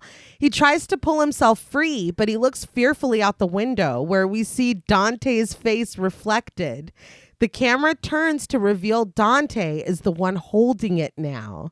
He smooths back his hair and departs with a twitch of his eyebrow. I love it. yes. Yeah. It's good. I'm not going to get in trouble for this, right? Like, I didn't handcuff myself to the steering wheel. He got away. I think you're fired. Yeah, no. I think it's over. Text on screen reads, backstage documentary crew footage, and it's here that we find Dante, walking away as if nothing ever happened. In the interrogation room, Scarlett declares that what Dante does isn't an illusion, it's magic. Hughes counters that there is no such thing as magic, but just as he says this, Scarlett is sucked into her chair and she disappears from the interrogation room. Dream Warrior style. Yeah. And what would you call it? If you have no knowledge of this cloak, you don't know the backstory, you don't know anything, you just see this dude doing it. No wires, no prep, no nothing. Dude just comes in and pulls an elephant out his fucking cloak or whatever. But what do you... Also, if you saw those tapes, you saw that the cloak was grunting and eating while Dante's like, boom, da, da, No, but you have something to blame there. That's Exactly. That's the thing. I feel like I wouldn't be 100% skeptical if I saw those tapes. Right, Yeah. right. Unless you think like there's another person under the cloak. Like that cloak was eating. That cloak was pulling people around. But Hughes was like, and it's not supernatural. Yeah. So don't. That's So what yeah. I'm saying. That I don't think that you can watch those and be like, he's just a sociopath. No. That's crazy. And then he has the audacity to jump back when she disappears. It's like, dude, he's capable of anything. And she just said that. Yeah. She It's magic. just said that. But Scarlett appears backstage where Dante angrily reminds her of the first rule. You never tell rubes how the trick is done. Scarlett tells him that she saw what he did, but Dante just booms, asking what he's supposed to do with her now. Scarlett reveals that she knows he murdered those women, but Dante asserts that it wasn't him. They approach each other, the fire of Dante's anger extinguishing, as Scarlett implores him that if it wasn't him, what is it then? Dante tells her simply, it's real magic, which you said. Yeah. Yeah. Scarlett? The SWAT team enters then, demanding Dante to get down on the ground. With the wave of his hand, Scarlett floats away out of frame, and he turns to the officers. Dante curls his fingers and brings them apart, and we hear the bones of one of the officers snap, and he falls limply. Another fires on Dante, but he does the same, lifting the officer into the air with the raise of his arms, and when he waves his hands apart from each other, the officer's chest bursts open, revealing the ribs as he's ripped apart, and he falls. As Dante lifts the third SWAT member, he welcomes him to the show. Scarlett watches, horrified, as another wave of SWAT members enter. Dante raises his arm, and the floating officer raises his in kind, aiming his gun at the approaching team. On Dante's instruction, he fires, shooting them one by one as Scarlett screams. This is all very cool looking. It's just very funny to me that he was like, it's not me, it's the cloak. And they come in and he's like, how about a little fire, Scarecrow? Bang, bang. Fucking rips him apart. It's like, God damn. Yeah, it's like, no, it is you. It's you. Yeah, it is you. You're not Yeah, really helping your cause. This felt like a game, the way that the waves Yeah. are coming. It felt like a video game. Yeah. It's very cool. Yeah. Dante boasts that there's nothing up his sleeve as he launches a fireball at one officer and causes another to fly and land on a bed of nails. He is doing a lot. He is. He is doing a lot. When he snaps at the floating officer, he falls to the floor dead. 2 more enter, and Dante furls his cape around himself and turns his back, but he is shot. The officers approach as Dante falls to the ground, but when they turn the body over, it's a totally different man, not Dante at all. The SWAT member questions, "What the hell?" But the one behind him shoots and kills him, and when he removes his mask, it's Dante. He's having a blast. That's great. It is. Honestly, he's like, God damn, dude. You just got to be impressed at this point. Yeah. He looks over at Scarlet and tells her flatly, "Ta-da!" Scarlet steels herself and rises to her feet as the score mounts. How there is a score, I do not know. But when she approaches the cloak and lifts it up, he screams at her to stop. Scarlet doesn't stop. She drapes the cloak over her shoulders and reaches inside. Scarlet takes out a rifle, and now the one that Dante was just holding in his hands has disappeared.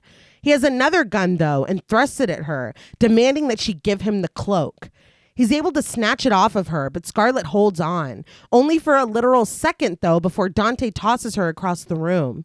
He wraps the cloak around himself and launches a fireball at her, but Scarlet rolls out of the way. I don't know when he learned the fireball trick. But he's spamming it. Well, we I seen feel him like it's practicing cheating. earlier, trying to True. learn. Yeah. That is true. He lit himself on He fire. did. Yeah. He hadn't unlocked it yet. No. The score grows frenzied when Dante is somehow right behind her. He wraps his hands around her throat and squeezes, but Scarlet grabs hold of the cloak. She floats high, standing on the wall like it's the floor, but Dante just flies up to meet her, each of them hanging onto the cloak. So Bishop had said that they used practical effects as often as possible, real animals, real fire, blanks in the guns. Which I was like, Wow. oh, yeah. But they used wire suspensions for the scenes right here where they're floating against the walls. Wellborn had said, too, that he almost set himself on fire multiple times because the cloak actually was very flammable. And they did have him working with actual fire. Yeah. And they also said that there was a part with the real tiger that got cut. Huh. Yeah. I think it's probably for the best. Yeah. That makes me think of the fighting of the bear. What was it on the Oh, my. Wolfman? Yes. I got cut. And thank God. Yeah. It's for the best. Yeah. But Dante launches a flurry of doves at Scarlet, and when they fly into her face, she falls and lands on the floor below. When she looks up at where Dante was, he's gone, and a lone dove comes floating down. But he calls to her from across the room, and when she turns to look, suddenly she's there with him in his grip. He flutters the cape and they disappear, spilling out on the floor elsewhere, still fighting over the cape. When Dante is finally able to take it from her, he pushes her out center stage. He screams at her, "You made me do this!" He lays the cloak out on the stage and the demonic whispering begins immediately. Scarlet stays where she is, still on the ground, and she's like, Dante. It's so unusually common. It's giving Gail King, Robert. It's like, why are you being so chill? Dante's like, you're killing me with this shit. It's crazy. Yes, it is. Dante. But he turns and approaches her, and he stands over her, offering, "I'm so sorry, my dear." But Scarlet remembers her training. She points her hands toward Dante's feet, and he looks down to find that his ankles are tied together by rope, and the rope is leading right to the cloak. Dante falls forward as the rope is jerked. He looks up at Scarlet, who gives it right back. "I'm sorry, my dear." Dante screams as he's pulled back by the hungry, snarling cloak. He disappears inside and everything goes quiet. Alone now, Scarlet sobs on the stage. I do want to say that's got to be a design flaw because she was able to just put the cloak on and like the cloak was like, okay, you got it. Yeah, you know what I mean? would think like it would bind to the magician. Plus, he was feeding the cloak, and they were kind of, I guess, friends. These Dante cloaks ain't loyal. Yeah, it's whoever's gonna feed me. Yeah. He doesn't care. Outside the police station, Hughes is asked where Dante is now, and the detective admits that he doesn't know. They're all looking for him, and they've even gotten help from the FBI. He assures us that it's only a matter of time. We have footage of him being eaten by the cloak. Mm-hmm. But they're like, I think he's in Wisconsin. Yeah. He's just a sociopath. We've already been over this. Wise, though, wants to believe that Dante is somewhere planning his comeback. You want to believe that? Yeah, what? Big fan. Yeah.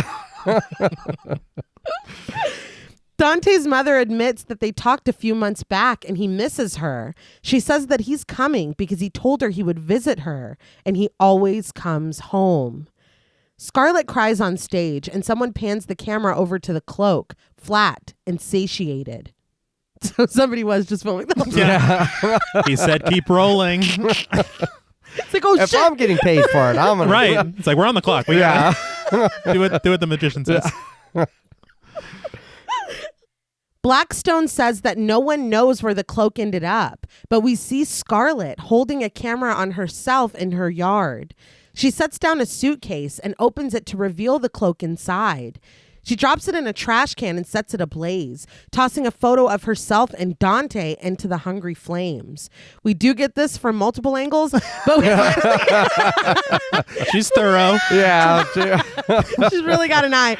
But we finally see the photo of Scarlett and Dante curling in on itself as it burns. Later, Scarlett sits in her dark bedroom, the glow of the computer screen lighting her face. The light to her closet comes on behind her and shines through the cracked slit in the door. She notices immediately and creeps over slowly to investigate. The door creaks as she opens it, and there, on the back of it, is the cloak. Scarlett cowers at the sight of it, unable to muster the strength to touch it, but two shadowy hands reach out from the cloak and thrust out at her. It cuts to black, and Scarlett screams. The screen gives way to static. Now I completely understand ending on a little jump scare, having this moment or whatever. Yeah. I just, again, we set up something earlier that I thought would have been way cooler when the detective was like, so you're a magician's assistant? You always wanted to be an assistant? She's like, no, I wanted to be a magician. Yeah. I thought she tries to burn the cloak. It's back. And what if we cut to an ad for like the Amazing Scarlet? Yeah. Or something like that. And she is taking this cloak and now she's doing what Dante did. Yeah. I think that it would have been a cool twist, because I'm kind of always expecting a twist with these a lot of the time, you know what I mean? And I thought that, again, she was like his accomplice, and that's why they're fighting over it. And maybe we even see like at the end of the tape, she's the one shutting off the camera, or you know what I mean? Something like that. But I think that would have been a satisfying ending, that it is her, that she is doing it now. But, you know. Yeah, I mean, I guess I don't mind it because it did, again, like we said a minute ago, didn't give a fuck. It ate Dante. It was like, oh, I don't care. No. And she did burn it, so I was like, oh, really? Bet. It's back. And it came back. I am intrigued of how Dante found this cloak to begin with. Yeah. Because she just burned it and it's just fine. And it found her and it like hid and stuff and turned on the light or whatever. But it's like, so much of the story was spoon fed. It is just odd that they're like, no, we'll leave that. That's a mystery. It's like, okay. Yeah, I mean, and the thing is that the fact that it's still around is cool. Yeah. Yeah. Yeah. It isn't this thing where it's done. This thing is evil as hell. Right. And then it's like, well, who's going to have it next? Ooh. I don't know. I am looking forward to watching more of the films in this series because, again, there is a little chunk that I've missed, and I can have some hope now that this is still here. Maybe it's a cameo in one of those other ones. That would be pretty cool. Yeah. But back in the frame story, Kev is sweaty, speeding through traffic on his bike. We watch from his glitching phone as he desperately tries to place a call to Iris, begging for her to pick up. Her face finally fills the screen. She sobs, begging Kev to please help her because she doesn't know what they're going to do. Kev tells her not to hang up, but Iris's pleas break off in a scream, and we get a quick glimpse of Lily from the first film with her forehead splayed open before the call completely disconnects.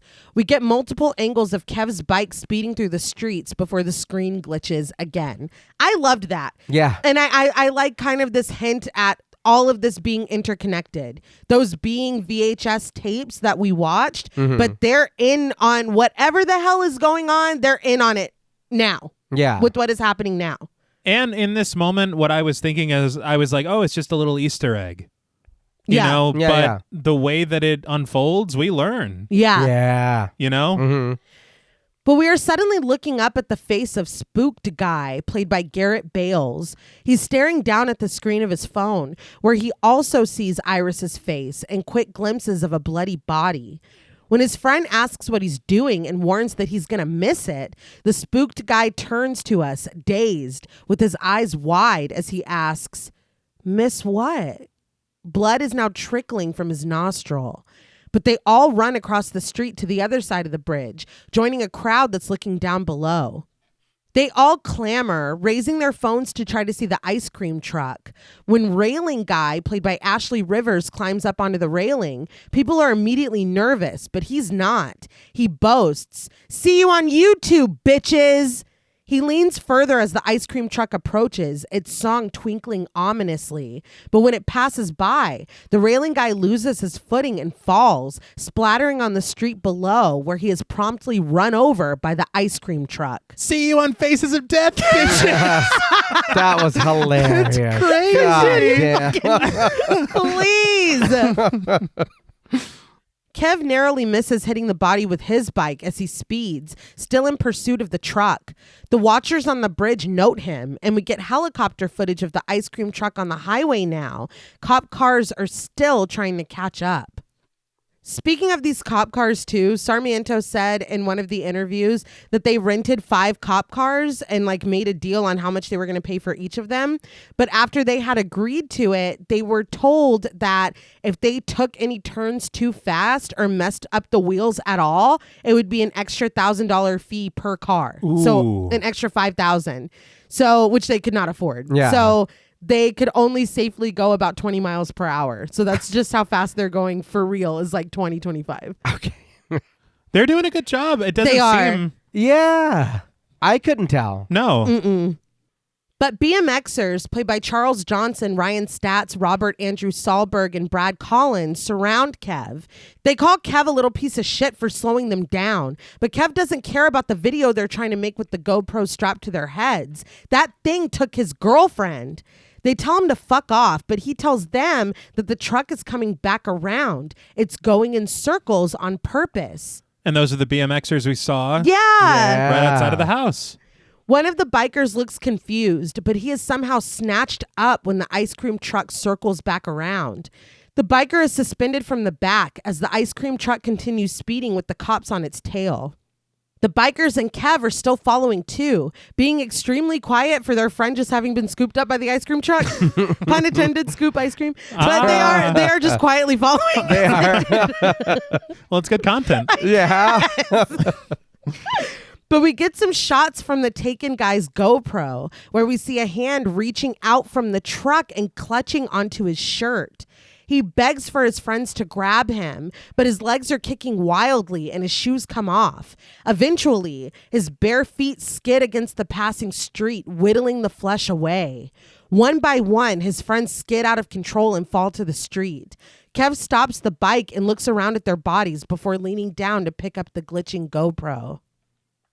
That was rough. Yeah. Yeah, that was a lot. And we linger for a long time. Yeah. I was like, this is a bit much for me. It's rough. And what's wild is Sarmiento had said that they blocked off the section of the street to film, and it was perfect for the feet part because of the street lights. But there was a power outage when they were filming this. So he was like, we were just grateful that you can see anything because it was so dark. And then when I rewatched it, I was like, it is kind of dark. Yeah. That section. But Okay. it's like, dude, it's enough. Like, maybe it wouldn't have been as effective if it was just light shining on it. You know what I mean? Okay. But I was like, damn, they're like, we have to. Mhm. Yeah. It did look good. It did. Too good. But we go to the next segment, Parallel Monsters, written and directed by Nacho Vigalondo. This is where I kind of realized it's like, well, this isn't really much of a frame story per Right. se. Yes. Right. Because it's just like, well, here's the next one. Like, Yeah. it wasn't Well, any. Because Yeah. all he does is pick up the camera. Yeah. Like it is very much like, here's a little bit of this. Now we're going back. Like, yeah. In a room, the camera sits static, facing a door. Alfonso, played by Gustavo Salveron, enters the frame. He consults his watch before jotting down some notes on a pad. But when he hears footsteps coming down the hall, he immediately abandons his notes and quickly moves a plastic tarp out of view. When the door opens, it's Marta, played by Marian Alvarez.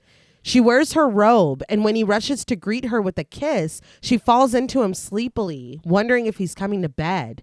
He tells her that he hasn't finished. Marta says that she suddenly woke up hungry, but Alfonso cradles her face with his hands and promises that he'll be as fast as he can. We cut to Alfonso holding up his notebook to the camera. Written on the page is the date, August 16th, 2013, and the information, config 3 and test 1. He's added the time on a yellow sticky note, 4:03 a.m. He repositions the camera, and next to the equipment connected with wires and cords is that plastic tarp, concealing something large. Alfonso pulls it down, revealing a strange-looking portal set up against the wall. That tarp was big. Tarp was huge. Yeah. I was not... This is a really shocking and big thing to be unveiled. That's true. Yeah. The second I saw it, I was like, oh, we're about to be fucking with stuff.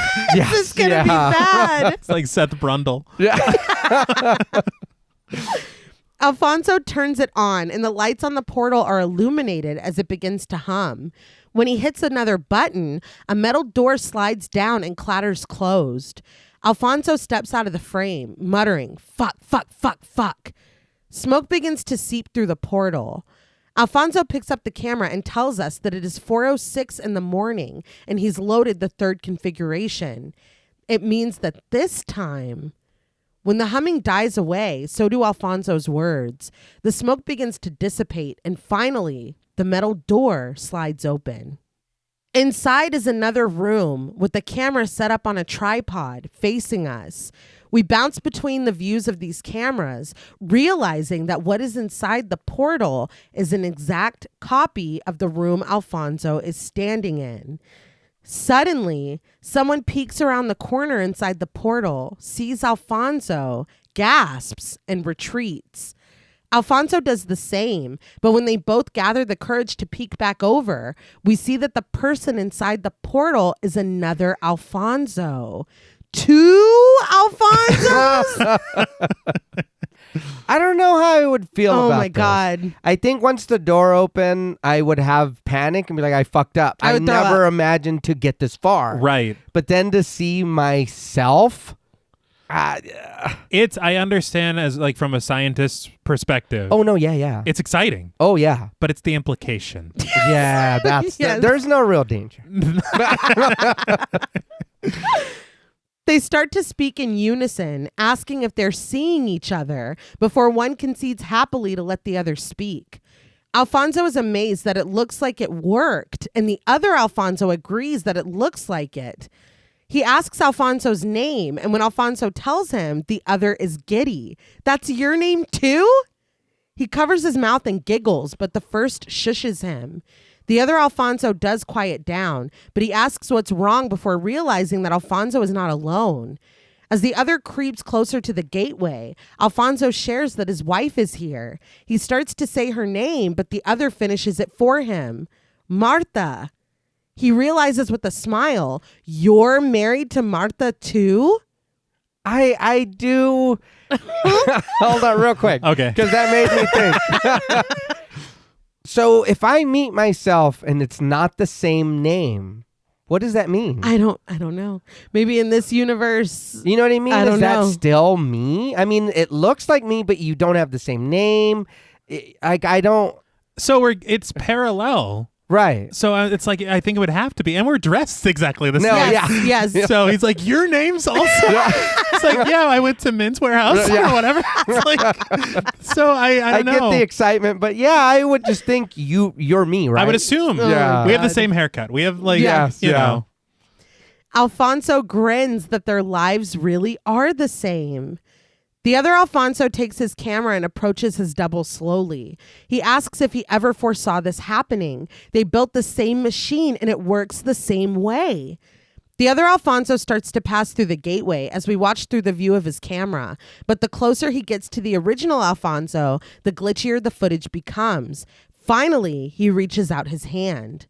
Alfonso asks him what he's doing, but the other Alfonso continues forward, stopping just before crossing over into Alfonso's world. He muses that now they're both thinking the same thing, aren't they? We watch Alfonso's distorted form through the other's camera as he smiles and agrees that they are. The other Alfonso warns that he's going to cross over, and with a trepidatious exhale, he does. Both Alfonsos exist on the first side now, and they both record each other with their cameras. As the other Alfonso looks around, the first asks what he feels. But instead of answering, the other consults his watch and asks what time it is. Looking a little worried now, the first Alfonso checks his and reports that it's 4:10. The other decides. 15 minutes. They'll meet back here in 15 minutes. They'll swap universes for just 15 minutes. I don't know. No, I understand if you can trust anyone, it should be yourself. Should be. Right. But this guy. Let's talk first. Yes, you know what I mean? Let's have a small conversation. Wow. I don't know. I He's a know little you, eager. but I don't know you. Yeah, You know? he's very, very eager, and I don't know if that's a good or a bad You got thing. an honest face. Yeah. His neck is high. It does make me trust him. But I don't know, man. He grins, admitting that he can't wait much longer, and neither can Alfonso. And Alfonso confesses that this is true. The other Alfonso instructs that once the first crosses over to his side, they'll start counting. Once they're in agreement, we watch through the original Alfonso's wavering camera footage as he crosses over into the other's universe. He reports breathlessly that it's just like his universe, but everything is backwards like a mirror. That would freak me out. Oh, yeah. Yeah. He turns back to the other, who stands in his universe, looking down at his watch.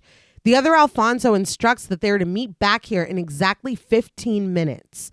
Alfonso agrees. The other bids him so long and starts to leave the room, but Alfonso stops him. He asks him not to wake Marta, who's asleep in their bedroom. He starts to give the directions, but the other finishes for him. It's upstairs at the far end. And he's exactly right. He tells his double not to worry because he won't wake her. The other Alfonso leaves the room, and we watch through his camera as he starts toward the stairs.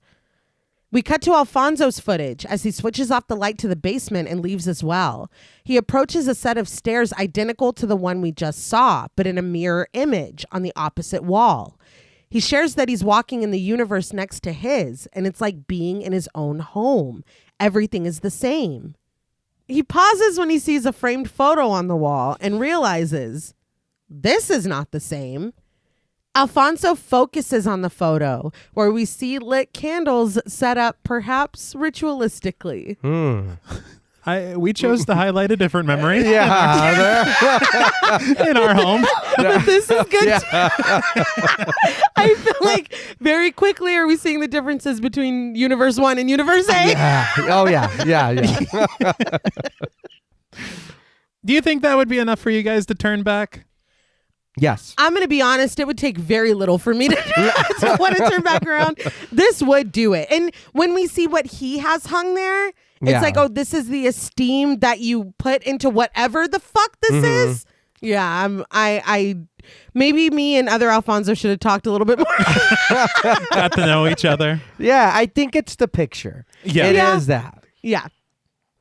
In the other Alfonso's footage, he pauses on the stairs as well when he notices the photo in this universe is different from the one in his own home.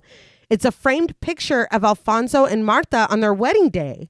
They smile back at him, but he takes it off the wall and laughs, wondering, what kind of people is this? Don't like that. Yeah. That was odd. It's a wedding photo. Yeah. And are you not people? Yeah. Wait a minute. Weird question. I'm getting scared. But the original Alfonso is distracted from the picture when he hears a woman's moans echoing in the next room. Just as the other Alfonso moves on into this room, so does he. And as soon as he opens the door, the moaning gets louder. He's startled when he sees this universe's Marta, clad in a red silk robe, opening the refrigerator. They both jump at the sight of each other, and Marta admits that he scared her. He apologizes, but when she asks if he's finished, he says that he is. Marta is impressed. She takes a bottle of champagne from the fridge and moves to the sink to open it. She points out that he was quick, but that's good. The other Alfonso looks up from the wedding photo to the stairs ahead of him. But in his universe, his version of Marta is asking the original Alfonso why he's got the camera. Alfonso tries to stammer out an excuse, but the other Marta interrupts him. As the cork pops off the bottle and its contents erupt and spill onto the floor, she supplies the answer for him. He wants to come, right? Well, come on. So in this universe, does that mean the same thing? Yeah. Do you mean go? Yeah. This is not the same. It's not the same. I actually left something in the basement. I'll be right back. And he just runs away. The other Alfonso tosses the photo to the side and starts up the stairs. Meanwhile, the other Marta leads Alfonso outside where she introduces him to a man sitting in his swim trunks at their pool. She tells the man, Oriol, played by Esteban Navarro, that her husband is going to join them after all. I was like, oh. Yeah. Okay. Oriol introduces himself to Alfonso when Marta draws a blank at his name. The two shake hands, and she is all smiles when she pours champagne for Oriol. Such a great detail. They shake lefty. Yeah. Oh, I didn't even catch that. Okay. I love that. The other Alfonso breathes heavily as he makes his way to the far end of the upstairs hall. But poolside, the other Marta points out that Alfonso has a camera, but that isn't a problem for Oriol. Just then, another man comes from around the corner, also in his swim trunks. He saunters over, holding his own glass of champagne. Other Marta goes to introduce him, but falters once again at his name. So this man, played by Javi Dauda, supplies it as he shakes Alfonso's hand. Oriol. Other Marta points out that they have the same names. She asks if they're related, but Oriol too says that they're not. They just have the same names. Other Marta realizes that that makes sense because it's their first names they have in common, and Oriol too dismisses it as just a coincidence. I thought this was interesting, almost like a continuation of the idea of doubles. Yeah. Other Alfonso switches the camera to night vision as he opens the door to Alfonso and Marta's bedroom. He finds her sleeping in their bed, just as Alfonso said she would be. She murmurs sleepily for him to come to bed. Poolside, other Marta is smiling when she proposes. Shall we? She leads both Oriols into the house. Other Alfonso has crept very close to Marta now. He sets the camera down, positioning it to face the bed.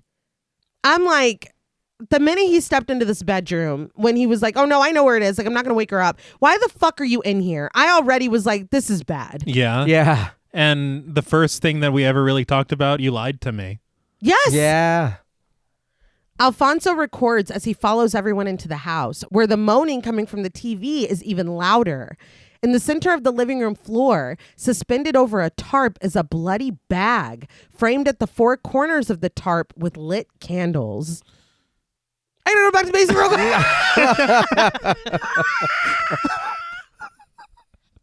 Just a me-sized hole in the basement. Not even at the portal. Well, this is the picture. It is. Yeah, What dude. the fuck? It's like, well, they're very proud of it. Alfonso looks over at the TV where a fire flickers against a silhouetted effigy set up on spikes on the screen. The unseen woman's moaning becomes more desperate and aggressive. Alfonso raises our view to the ceiling where constellations and stars glow in the dim lighting of the room. Other Martha realizes that she didn't offer Alfonso a drink.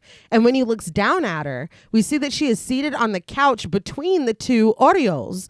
She starts to get up, but when Alfonso says that he doesn't want a drink, she sits back down and beckons for him to do the same in a chair across the room. I understand that you can't just run away right now like you want to. Yeah. But aren't you thinking, you're like, Alfonso too knew that it was Martha's Freaky Friday. Yeah. And he sent me up here. Yes. So what the hell's that about? I'm all for a party, but dude, you didn't, like you're saying, you didn't say shit. No. He's like, You're oh yeah, setting me up. my wife's asleep too. Like, Yeah. like no, wait, what? 15 minutes. Yeah. But again, if we think our universes are exactly the same, maybe he thinks that he's like, oh yeah, they're doing their thing upstairs, but you can go peek in if you want. Huh. Like, he thinks that it's the same. Right. Alfonso continues to record them, but now that bloody hanging bag and the disturbing video on the TV are in the frame as well. Other Martha leans into Oriol too and strokes his hair. She tells him that her husband likes to go first. She looks back at Oriol 1 as he puts his arm around her and confirms that they don't mind, do they? Eyeing Alfonso, they agree that they don't mind at all. Other Martha leans down and turns a switch that illuminates a light beneath the gore-filled bag. It hums softly, and as she settles back comfortably between the other two men, she invites Alfonso. Whenever you're ready. This is beyond my experience. Mm-hmm. You got a burning body on the TV. Uh-huh. You got a bag of meat in the middle of the living room. You're chasing a cat around. Like, what the hell is this place? Yeah, I'm not familiar with this. You're going to have to show me how to use the bag. Yes, because like no matter what you do, it's going to be wrong. Yeah, no, yeah. I don't know what I'm doing. No. Before I take my turn, I just need a quick trip back to the basement. I left something very important. Other Alfonso's camera records as he takes pictures of Martha sleeping in her bed. But in the other living room, the three on the couch eye Alfonso expectantly. Finally, Other Martha calls out to him, impatient. Other Alfonso grins as he continues snapping his photos. But meanwhile, Oriol too has had enough. He reasons that if they prefer, they can just do this another day. It's really no problem. He rises to his feet, prompting Oriol 1 to do the same, but Other Martha dismisses this. She assures them that everything is fine. She looks over at Alfonso. Isn't it? But the vibes are off, and the Orioles take their leave. Other Martha looks at Alfonso, annoyed, and starts off after them. The other Alfonso continues taking his pictures and reacts in excitement when Martha rolls over in her sleep. Alone in the living room now, Alfonso sets his camera down and looks around. He's kneeling on the couch where the other three just sat, looking out the window and trying to find the source of a strange humming sound. When the other Martha comes back in, Alfonso sits down properly. She sits in the chair across from him, and the two look at each other in uncomfortable silence before awkwardly breaking eye contact. Indicating the window behind him, Alfonso asks, "What is that?"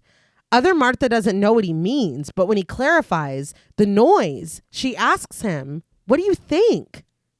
It's like, oh yeah, that thing. I'm going to go check it out, whatever it is. I'll start in the basement. Just trying to get back over there. Desperately. She tells him that, of course, he might be surprised by the time. They're on summertime now, and he's been shut up in that basement since June. She tells him that he's oblivious to everything, and she's oblivious too. She motions toward the bloody bag in the center of the room and asks him genuinely, what happened? If he didn't want to, then why did he come up? Alfonso sits confused, but Other Martha continues, wondering that maybe he saw her excited in the kitchen and didn't want to hurt her self-esteem. That droning hum gets louder, and Alfonso looks nervously out the window behind him. Other Martha realizes now that that wasn't it. It's been a long time since her self-esteem mattered in this house. Alfonso continues craning his neck to look out the window and only snaps his attention back to her when she calls his name in frustration. She realizes with a sigh that she's an idiot. Alfonso's like, oh, so they have marital issues too. Yeah. We're exactly the Taking same. notes. Yeah, he's still a scientist. He is. That is true. The droning gets louder, and now bright lights shine in through the window behind Alfonso as he looks out fearfully. The other Martha doesn't understand what's wrong with him, but he jumps up from the couch. He hurries to his camera, assuring her as he snatches it up that he'll be right back. He runs outside where police cars idle with their lights flashing, but he rushes past them. He aims the camera up to find a blimp gliding over the house. On its side glows a giant inverted cross, and this is the source of the strange humming. So, firstly, I was very surprised that he ran outside instead of right towards that basement. Yeah. But, I mean, this universe isn't all bad. That giant neon upside-down cross, at least they have my horror confessional here. Yeah, they got taste. Yeah, they're great. Yes. But Alfonso's attention in our view is pulled back to the street when someone calls his name. It's the Orioles. They walk away from their car and toward Alfonso, questioning if he's all right.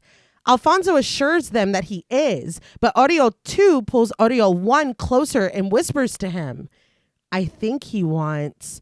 But we cut to the other Alfonso's camera, where he finally stops taking the pictures. He lowers his phone and sighs. On the street, Oriole 1 proposes that if Alfonso has changed his mind, maybe they can all go back inside. But Alfonso says no. Other Alfonso lowers his hands to his jeans and presses it against his crotch. But Oriole 2 is getting angry, wondering why Alfonso is still filming, which I would do. Yeah. Which has got every right to feel that way. Oriole 1 doesn't like this either, and they advance on Alfonso, questioning again why he's filming them. What's his problem? Alfonso turns and runs back toward the house. Other Alfonso has slipped his hand into his jeans, and a bright and horrible light emanates from his eyes and mouth. On the street now, that same light is flooding through the Oriole's facial orifices. They hurry in front of Alfonso and tell him in a deep and demonic voice to wait. Alfonso asks them to just let him pass, but Oriole 1 doesn't understand what's wrong with Alfonso. Why is he so nervous? This is when Oriole 2 rushes him.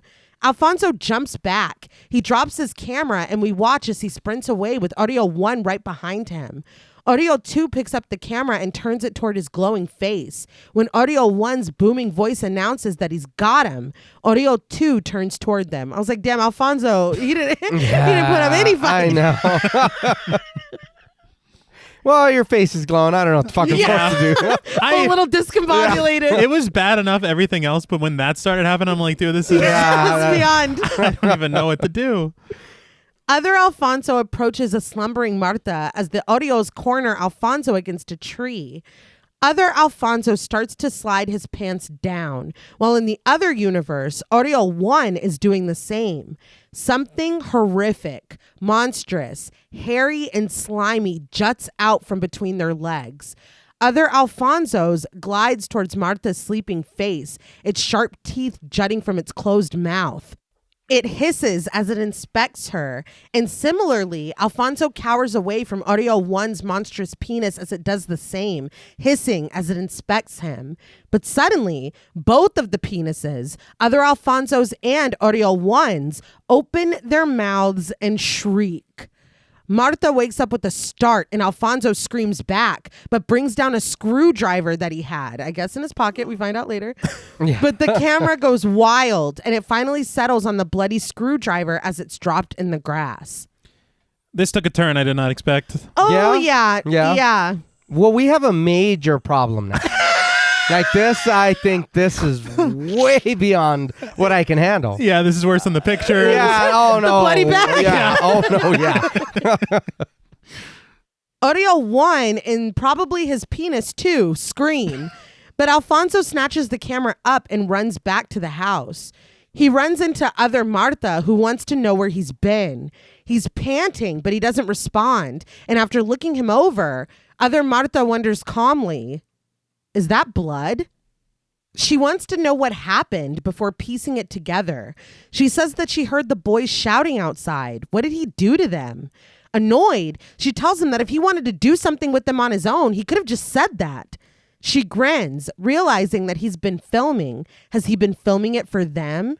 She slowly opens her robe, revealing her naked body underneath, including the growling, toothed creature between her legs. That's also a major problem. I don't like this universe. No, we don't fit in here. No. Let's go home. Yeah, please. Alfonso approaches her slowly before pushing her out of the way and starting toward the stairs. Other Marta puts her hand on his shoulder and asks him what's wrong, but Alfonso punches her in the face and runs down the stairs. In the basement, the portal is still there, and he crosses over into its darkness. I do feel... I'm sorry, Marta. That was funny. I don't know what other response to give. I just fought this dude and his penis monster outside. His friend was chasing me around. Yeah. I come in. You have... I don't know. There's no words. No. I mean... What's sad get away from me. from her perspective, she's like, hey. Yeah. And he punches her in the face. That's insane. Runs away. That's why I apologize. She seems very nice. Very accommodating. Yeah. Yes. Just as he starts for the door, it bursts open and the other Alfonso is there, breathless, still holding the camera and covered in blood. Alfonso asks him in a whisper, "What did you do to Marta?" But other Alfonso insists that he just let him pass. Alfonso asks again, "What did you do to Marta?" Other Alfonso tosses his camera to the side and we watch from its new location on the floor as the two Alfonsos square off. Other Alfonso pulls the screwdriver from his shirt pocket and raises it because I was like, where the fuck did he get that? Yeah. Right. Alfonso's camera clatters to the floor as he is stabbed. Other Alfonso casts a glance at him before starting through the portal, but he cries out in pain when he's hit by something. When he goes down, we see that it's other Marta, her eyes and mouth glowing red, and her monstrous clawed labia flayed open.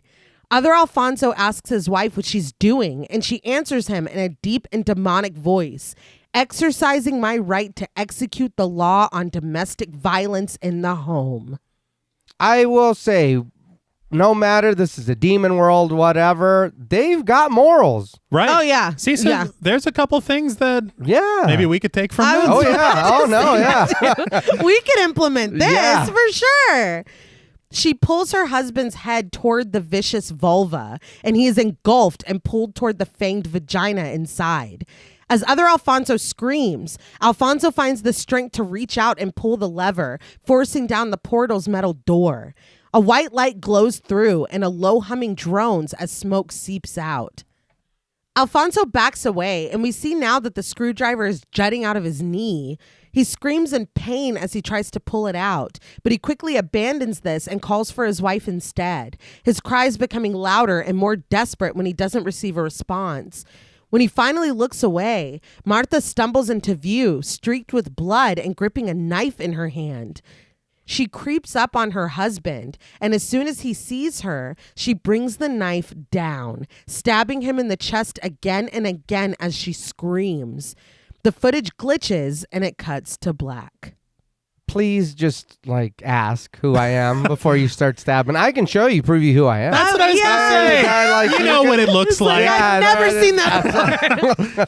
It is wild. I get it. He's crawling back. He's hurt. He's just like, oh, and he thinks something's wrong with his wife. But, I mean, come on. Say something. See, and this is why communication is important, because you could be like, hey, I've been working on this parallel universe thing for a very long time. Yeah. I think I tapped into something. Yeah, I made a mistake. Yeah. It's like, is that a fucking portal right there? Yeah, what the hell is that? Yeah, but clearly he was hiding it from her. That's why he threw the tarp. You know? Yeah. But yeah, this is my favorite one. I agree. It takes such a turn. In one of those interviews too, Nacho Vigalondo said, first of all, he said he was honored to be the first Spanish speaking director and segment and writer in the franchise. Hey. Which is really fucking cool. But he said that his segment is inspired by his sexual life. In the interview with Dread Central, he was like, I haven't confessed this anywhere else. He said that it's inspired by his sexual life, and the portal is what would link his two universes. That he loves sci-fi and satanic iconography, but it's not about either of those things. The focus of the short is hypersexuality. Huh. About how it is so tame and mundane in one world and so on a fucking 50 in the other world. Okay. You know, that's an interesting confession. Yeah. Not sure what to make of it. Yeah. I mean, Yeah. Because I personally didn't pick up on, I mean, I picked up on sexual stuff, but I think once we seen monster penises and monster box, I don't think anything All is, right. well, I mean, they were both monsters. They were both monsters, but let's give them equal standing.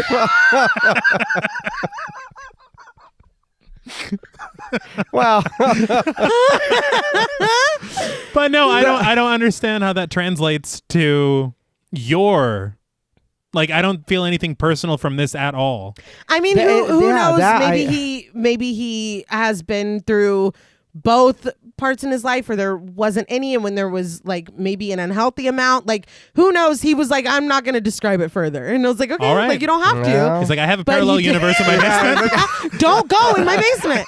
But that all of that, he said that the bloody bag, the blimp, the satanic, the video, which was like a snuff film, Yeah. the iconography, that it's all just supplemental to that main messaging of hypersexuality. It's interesting. yeah, it is interesting. It is. And I feel like, because it's like, I want more of what the hell ritualistic shit they're doing in this other universe. Mm-hmm. But on the other hand, it's like, Alfonso doesn't fucking know. So like, it makes sense that we don't know. Right. We're interlopers as well. We don't belong here. Something I thought was really cool is it's almost like another parallel or foreshadowing when other Martha kills other Alfonso, and then Martha kills Alfonso. Yeah. Yeah. So it's like Our everything universes is are still the same. Yeah. Okay. Yeah. I like this one, and I like it more because I feel like the first time I watched it, the takeaway was like, oh my God, like monster fucking monster box. Or whatever. All right. My nickname in college. I don't know. But it's like, I'm disappointed in everyone here. no, but I feel like it's so shocking that it can almost be like, okay, like whatever, you're trying to scare us or shock us or whatever. Right. But it's like, no, I feel like this one does have more to say than just that jarring imagery. Yeah. And the more that I watch it, the more I'm like, this is actually, it's my favorite part of this film. Yeah. And I think it is really good and really fucking weird, and it does have the sci-fi elements, and I kind of like not knowing what the hell was going on there. Yeah. Yes. And it speaks to like the duality of, in our universe, she's literally sleeping. That's what it equates to, of whatever they're doing tonight, whatever ritual, whatever sexual thing, or getting down with this bag, or Yeah, whatever they're whatever's doing. It's just like, happening. oh, it's like, it's Tuesday night. Like, why'd you come up if you didn't want to do it with us? It's like, it's game night. Yeah.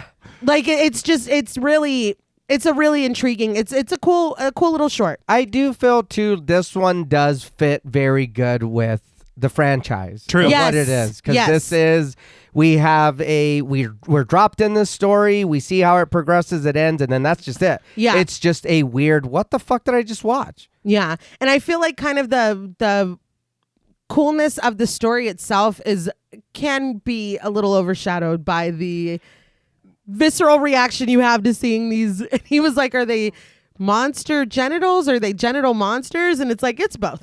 Yeah. No. I think it's both. But yeah, this I would have ended with these three stories. I would have ended on this one. Yeah. I think that's very fair. I will say the thing that stuck out to me the most is just kind of this idea of this imagery with not the sexual imagery, but the satanic stuff. Yeah. I did like that as well. That blimp Yeah. looked Yeah. really cool too. Oh, Did. yeah. And so I think that was my thing of kind of being okay with not knowing, because it is like a fish out of water. Yes. But at the same time, it's like, well, what the hell are they doing here? Yeah. Yeah, I would love, like a separate exploration or whatever. Explain the bag. Yes. What's in the bag? Yeah. What the- Start with the bag. And just the you want to, it's so stressful of her being like, well, go on, tuck in then. yeah. What am I supposed to yeah. do? What? Do I eat it? Like, do we start on the bag? Do we? What? I don't know. I'm confused. I don't know. Like, that's not what we do with the bag. Get him.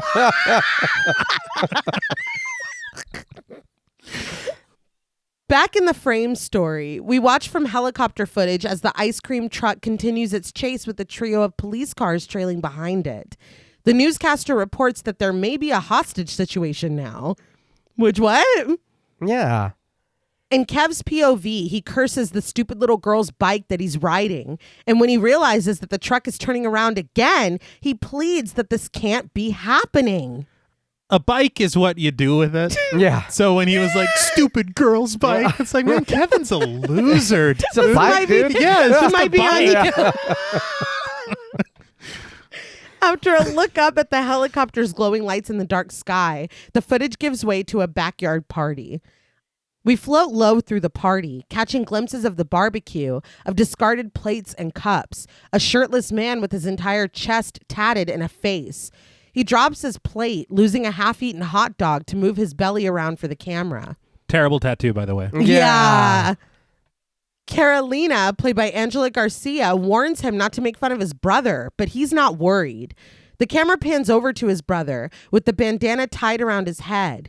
He has a shirt buttoned at the top over a white tank top, a beer in one hand, and a white dog in his lap. The tattooed man reasons that there's nothing his brother can do about it. One more strike and he's back in for 5 to 10.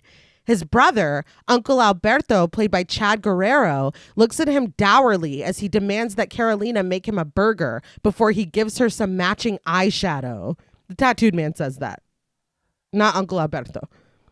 I didn't like this barbecue. No, get me out of here. But there's this, and then there's a segment after the final, segment that I'm like, what the hell are we doing? Yeah. It's really odd jumping to these weird detours. Yeah, these little stops, I don't understand why they're here. They're odd because it's like, and it does feel kind of lean with only the 3 stories. So I don't know if this was meant to like, oh, but there's more shit happening in the frame story, which I get, but it's just like they're very quick and it just feels like these, like I said, odd little detours. I feel like this one is at least very loosely connected to Kevin. Right. Yes. The other one, Not at all. Yeah. Kev is still making his way through the street, begging the passing police car for help because the truck has his girlfriend. A helicopter hovers above the backyard party, and the tattooed man turns on Carolina, appalled that she had the cojones to turn him in. But she stands up to him, adamant that she's got his cojones right here.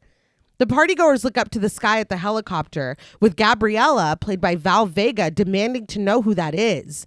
Carolina realizes that she's being recorded and addresses the little girl, Lucy, behind the camera.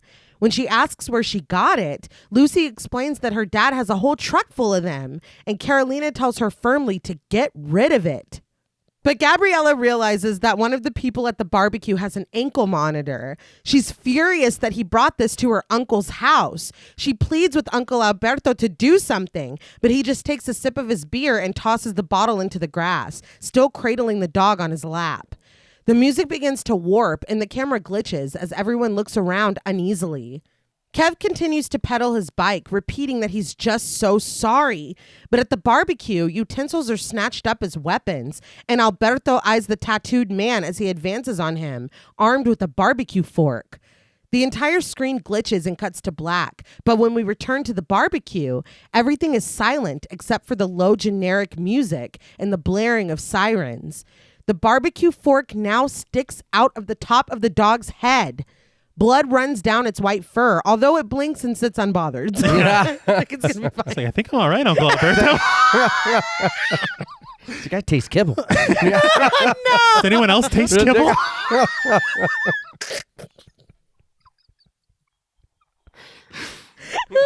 That poor dog. Yeah.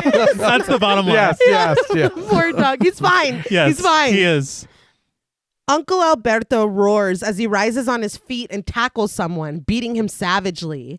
After some darkness and glitching, we return to the party, where the last one standing is Uncle Alberto, and Lucy still filming all of this with the camera. Everyone in the party is dead, with sharp utensils sticking straight up out of their bodies. Uncle Alberto stands victorious over the tattooed man. The ice cream truck speeds down the alley, and the red and blue lights of the police car illuminate his face when he turns to Lucy. He tells her calmly, "Erase that." He looks over to the alley and we follow his gaze to see Kev race by on his bike. But Uncle Alberto turns to the hissing barbecue. We are dropped in the grass where Iris's face appears on the phone in someone's lifeless hand. Just as she screams, the barbecue explodes and we get an aerial view of this from the helicopter as the fire blooms into the sky. This was a lot, Robin. Yeah. And we jump into the last segment after this. Like this is it for this. Yeah. I have feelings about this. I'm not trying to be too sensitive. I feel like we've got some stereotype stuff going on that I didn't love. There's some stuff there.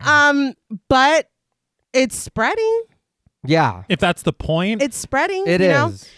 Because I mean, but that guy seemed like a fucking piece of shit to begin with. He's all threatening to punch his girlfriend if she doesn't make him a burger. No, like, yeah. So and then he stabs the dog for no reason. Like this was weird. Well, you stabbed my pet. Yeah, I'm killing everybody at the party. He That's went it. Full Yeah. John Wick. No, yeah. No shit. But this last segment is Bone Storm, written by Justin Benson and directed by Benson and Aaron Moorhead. I will say with this title, I was expecting maybe it was going to be about a video game. Because you can't hear Bone Storm and not think, buy me Bone Storm or go to hell from The Simpsons. Of course. No, it has nothing to do with that. Storm? No. No. Bone? Well, in a way, you could. A store like if things Okay. Well, you know, well, whatever. wasn't that the thing though that said it said Bone Storm or Green Needle or some shit, or what was the word that we had? what Yeah. was it? Yeah, right. What was It that? was. I think it was. Was it Bone Storm? That's got to be copywritten. Bone Storm. Right. Green Needle. Yeah, I never heard the Green Needle. I I could hear No, both. I always heard the storm. Yeah. Anyway. Yeah. Nay's favorite segment. Yes, yeah, for sure. And we looked it up. It's Brainstorm. Yeah. It's close. It's close. It was very close. We couldn't continue without No. figuring that out. But on a building's roof, Taylor, played by Shane Brady, films Danny, played by Nick Blanco, as he skateboards on another roof in the distance. After a few attempts, he soars on his board to the next building, landing the jump. Behind Taylor, Jason, played by Chase Newton, cheers and shoots his gun in the air. This startles Taylor, but when Jason casually asks if he got that, Taylor has to admit that he wasn't rolling. I will say, though, in one of the interviews, Nick Blanco said that he was supposed to go to a wedding that weekend of the casting call, and he ditched it when he heard about it. So he wasn't even supposed to be there today. And Chase Newton was called by the manager of a skate shop that he frequented and was told that they were looking for kids to skate in a movie. And Benson and Moorhead said that when they met him, they knew immediately that he was supposed to be Jason. I was going to ask, I felt like they were skaters first. They are, yeah. Okay. And they're doing their own stunts, they said. This is really them skating around, and there's a Okay. lot of skating in this segment. And a lot of the conversation between the two of them is ad-libbed, they also said. Which they do feel natural in those moments of them talking to each other.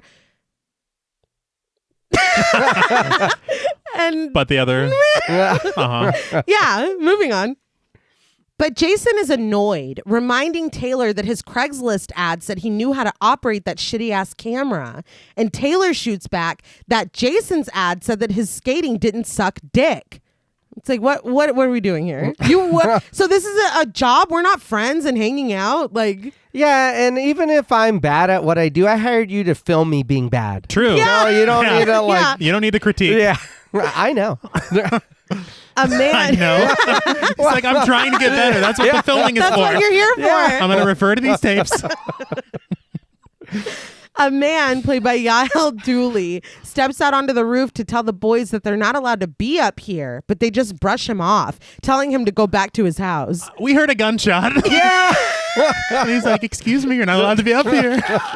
It's like, no, dude. It's much worse than that. When Taylor's camera comes back up, we alternate between it and the GoPro on Danny's helmet. As Jason encourages him, Danny skates to a flight of stairs. He jumps, but we watch from his POV as he flips through the air and lands hard on the concrete. He cradles his knee and whines, but Jason tells him that that was bad, so they need to do one more. He just needs to focus. Taylor turns as a security guard, played by Destorm Power, hurries over, warning them to get the fuck out of here. I did happen to pause on the following glitch and catch the image of a skull. Oh. Which was pretty okay. cool. And you cannot see it with the naked eye. Like, I watched it. I just happened to catch it when I paused it. All right. But I did appreciate that. But we come back up on a street. And this time, Taylor films and Jason wears the helmet as he gets ready to skate. He takes a running start before jumping on his board. And although there's a Jeep coming and Taylor can see it from his spot across the street, he tells Jason that the coast is clear. As a result, Jason launches himself into the street, jumping directly into the Jeep before rolling under it and hitting the curb. So I'm kind of like, was that the plan? That's what they were trying to film? I don't really know. I don't either. Because he asks Taylor if he got it. But Taylor laments that the battery just like fell out, so they're going to have to do it again. Jason is pissed, but so is the driver, played by some other guy. Yes, that's the credit. And he tells the boys that if they fucked up his car, he's calling the cops. But Jason is unbothered. He replies with a casual, "Fuck you," before telling the man to get back in his car. Was this a real dude that they actually... I don't know. Yeah. He had 2 credits on IMDb, and the credit was some other guy, like 3 names, some other guy. Huh. So I don't know. Okay. Oh, my brain. I thought you were saying that was the name of the person credited was some other guy. Yes. Oh, well then, yeah, they fucking... Yeah, no. They absolutely pranked this man, and he ended up in the film, I think. Yes, that's the credit. But at the skate park, we get Jason and Danny's tricks from multiple angles, and Taylor presents them with the camera-armed helmets to their dismay, despite the fact that they were already wearing them earlier. But Yeah. he directs the skaters, and we see the edited results of this. For a brief moment, Jason and Danny sit against the fence, and Jason assures his friend that he's got vagina waiting for him. He's got vagina all day. But we cut back to the skating. Is that like restaurant lingo? Yeah. 86th. Yeah, 86, the vagina. No, don't do that. No, Yeah, don't do that. Vagina No, all no, day. yeah. It's like, what is going on? They're kids. They're kids. This time in split screen, we're capturing the skating somehow, until Danny accidentally runs into a rollerblading Marine played by Justin Benson, knocking him over. Danny immediately apologizes, but as he cries Semper Fi and hoorah, the Marine and his buddy, played by Aaron Moorhead, start to whip his ass. So these are the directors, Oh, okay. which is pretty funny. Yeah. Jason skates down to help his friend and throws a few punches of his own. Taylor, though, is interviewing a girl played by Rosamund Reinhardt, but the camera is only focused on her cleavage. He tells her that he's directing a web series about abused dolphins before briefly raising our view to her uninterested face. But when he realizes there's a fight, he sprints off toward them, instructing them to keep fighting. He finally finds them, and both Jason and Danny have somehow gotten the better of the Marines and are pummeling them. I guess it's a normal day for this riffraff for these kids. I mean, I don't know what they're doing. I guess nobody is treating it with the... No. It's just like, okay. Just part of it. Yeah. We're shooting on the roof. There's a lot going on. We immediately cut to them in the park, and as he rolls a joint, Danny comments that he can't believe they got kicked out for that. You can't? Yeah, really? Jason says that he almost shot those dudes, but Danny isn't convinced. He thinks that if it was life or death, Jason would have bailed and left him behind. But Jason assures him that that is not true. An unhoused man, played by John Oravec, approaches and asks them for $1. Jason laments that he spent all his money on Taylor, but Danny offers the man his candy bar, and Jason gives him a cigarette and hands over his lighter so that he can light it. But Taylor suddenly has an idea for them to fight the man. Bum fights! Jason and Danny are not on board. No. No. But it shows that at least these kids They're aren't decent kids. pieces of shit. Yeah. They were doing a lot of nefarious things. They were. They were. And some other guy's car is totaled or whatever. Yes. And it shows that Taylor sucks. Very Yes. much, yeah. We cut to Jason telling the story of him peeing in a bottle in the middle of the night and waking up thirsty. So he chugs the bottle of his own pee on accident, but he adds that it still tasted like beer, though.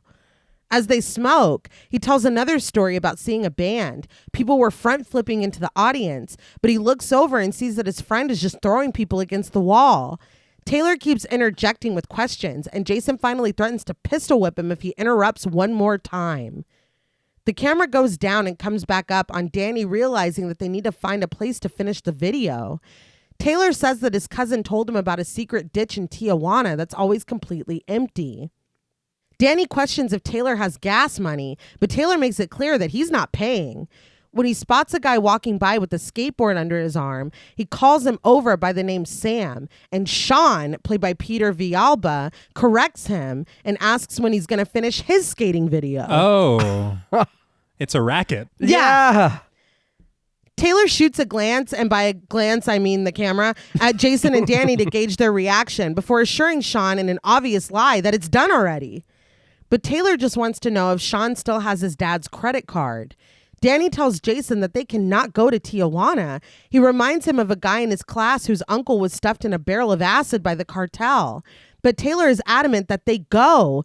Jason invites Taylor to go and fuck up some more filming, but Taylor assures them that Tijuana is fine now. All the drug dealers left. Sure, Jan. But again, watching this, I'm like, wow, Taylor really wants them to go to Tijuana. Okay. Yeah. That's very fair. And I think that would be more interesting. Yes, Yeah. me too. Yeah. It's when he says that they've got firecrackers, weed, and they don't card for alcohol that he finally gets their attention. And we immediately cut to a passing sign announcing Mexico only. You got me. Yeah. There you go. And that cut is pretty funny. It is. Yes. We get lots of shots of them entering Mexico and wandering its streets, buying fireworks, running away when they attempt to blow something up with the fireworks. They skate, they drink beer, they pass a group wearing skull face paint. But finally, Taylor stops and puts a helmet with the GoPro onto Sean's head. He tells him that this is a very serious piece of equipment, and if he has sex, he needs to keep it on. Danny is astonished that the kid threw them $20 for gas, and now he gets the titty cam. But Taylor tells him, too, if they have sex, they need to keep the cameras on. What? This Taylor guy. I hate Yeah. him. I hate him. But they're passing hag-like woman, played by Natalia Ferrero, standing in a lacy dress, her face buried between the curtains of her dark hair. Jason stops to offer her a sip of his drink, but she is whispering lowly. Luckily, big yellow text on screen translates for us. The beloved's blood aflame. Our creature will be unleashed. They just make fun of her and move on. Well, I'm grateful for whoever did that. Yeah. Yeah, somebody put in a lot of work editing this particular segment somehow, and I thank you. Yeah, which often happens with found Yes. footage. We found it that way. Yeah. So maybe Taylor did finish the video. Oh, he's telling the truth. Yeah. Let's see. But later on, as they walk, Taylor laments that Faces of Death and Jackass make more money than all the skateboarding videos combined. But when Danny and Sean ask if he knows where they are, he admits that he doesn't. He's been lost for hours. It's surprising to me that they're kind of reverting back to this idea of skateboarding videos. Yeah. When the whole idea now is the viral thing in YouTube and Twitter. Yeah. I thought they'd be like, we'll get so many hits on this or whatever. Well, they mentioned You know? something about No, yeah. views, but that's really... No, they do, but you're right. It's not to the, we got to go viral. Yeah. But Taylor hangs back, getting a shot of the three skaters walking away. He says quietly that they're boring. The ground beneath him starts to rumble briefly, and he wonders if there was an earthquake before deciding that he just survived a Mexican earthquake. Later, they hop the fence to an abandoned skate park. They turn on their cameras and skate around, but Jason finds a shrine and pours some beer onto it. They chatter senselessly, recalling how one time they posted a shitty kickflip video that got more views than porn. Not a specific porn, just porn. But as they wander and skate through the ramps, they spot a pentagram drawn on the concrete with a pile of dog poop at its center. I'm assuming dog. I hope dog. Jason finally decides that this place is weird, but they walk 3 hours, so they're not going back. This is not simple graffiti. No. No. And we seen that lady with the sign. Yeah. Like, I think seeing this would have been like, man, I think we need to go back. Yeah.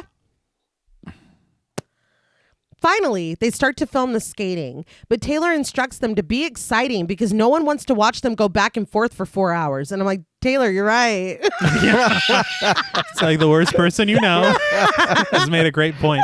Because I'm like, this segment for me goes on entirely too long. It's my least favorite of the film. And so maybe it's that I'm just not having a great time until like the very end. Mm-hmm. But I'm like, oh my God, when are they going to get to the fireworks factory? Like, I'm thinking the whole time. No, I don't mind it too much, but I do feel the same way. I think this one has just a little too much time. Yes. He has Jason do a front flip off a barrel, so he does. They continue to skate and insult each other, agreeing that the camera guy is really weird. As Jason lights a firecracker and tosses it to the side, he recalls a sad story of a girl that got fucked up by falling into the bleachers at their school. They skate, they pop firecrackers, insult each other's mothers. But when Jason falls and lands on his elbow, he groans in pain and jogs away from his skateboard. He clutches his elbow, and when the blood from his scraped skin fills his hand, he flicks it away right onto the pentagram. It sizzles on the concrete, but Taylor just comments that it's hot as his balls, and they move on. No. He literally could have bled anywhere. Yeah. He ran over there. Yeah, I need to bleed right on top of this glyph, please. It's not a glyph. Yeah, he did. He did. He did. And now this is happening. Yeah. They continue to skate, but Sean is startled when that woman from earlier suddenly appears in the center of the ditch, right on the pentagram. He almost runs into her, but manages to correct himself and just mutters, "Cool." Cool. The woman stands silently in her dirty dress, but now she has a crown of flowers on her head and a lacy veil draped over her shoulders. They wonder and ask how she got here. Is she a ninja?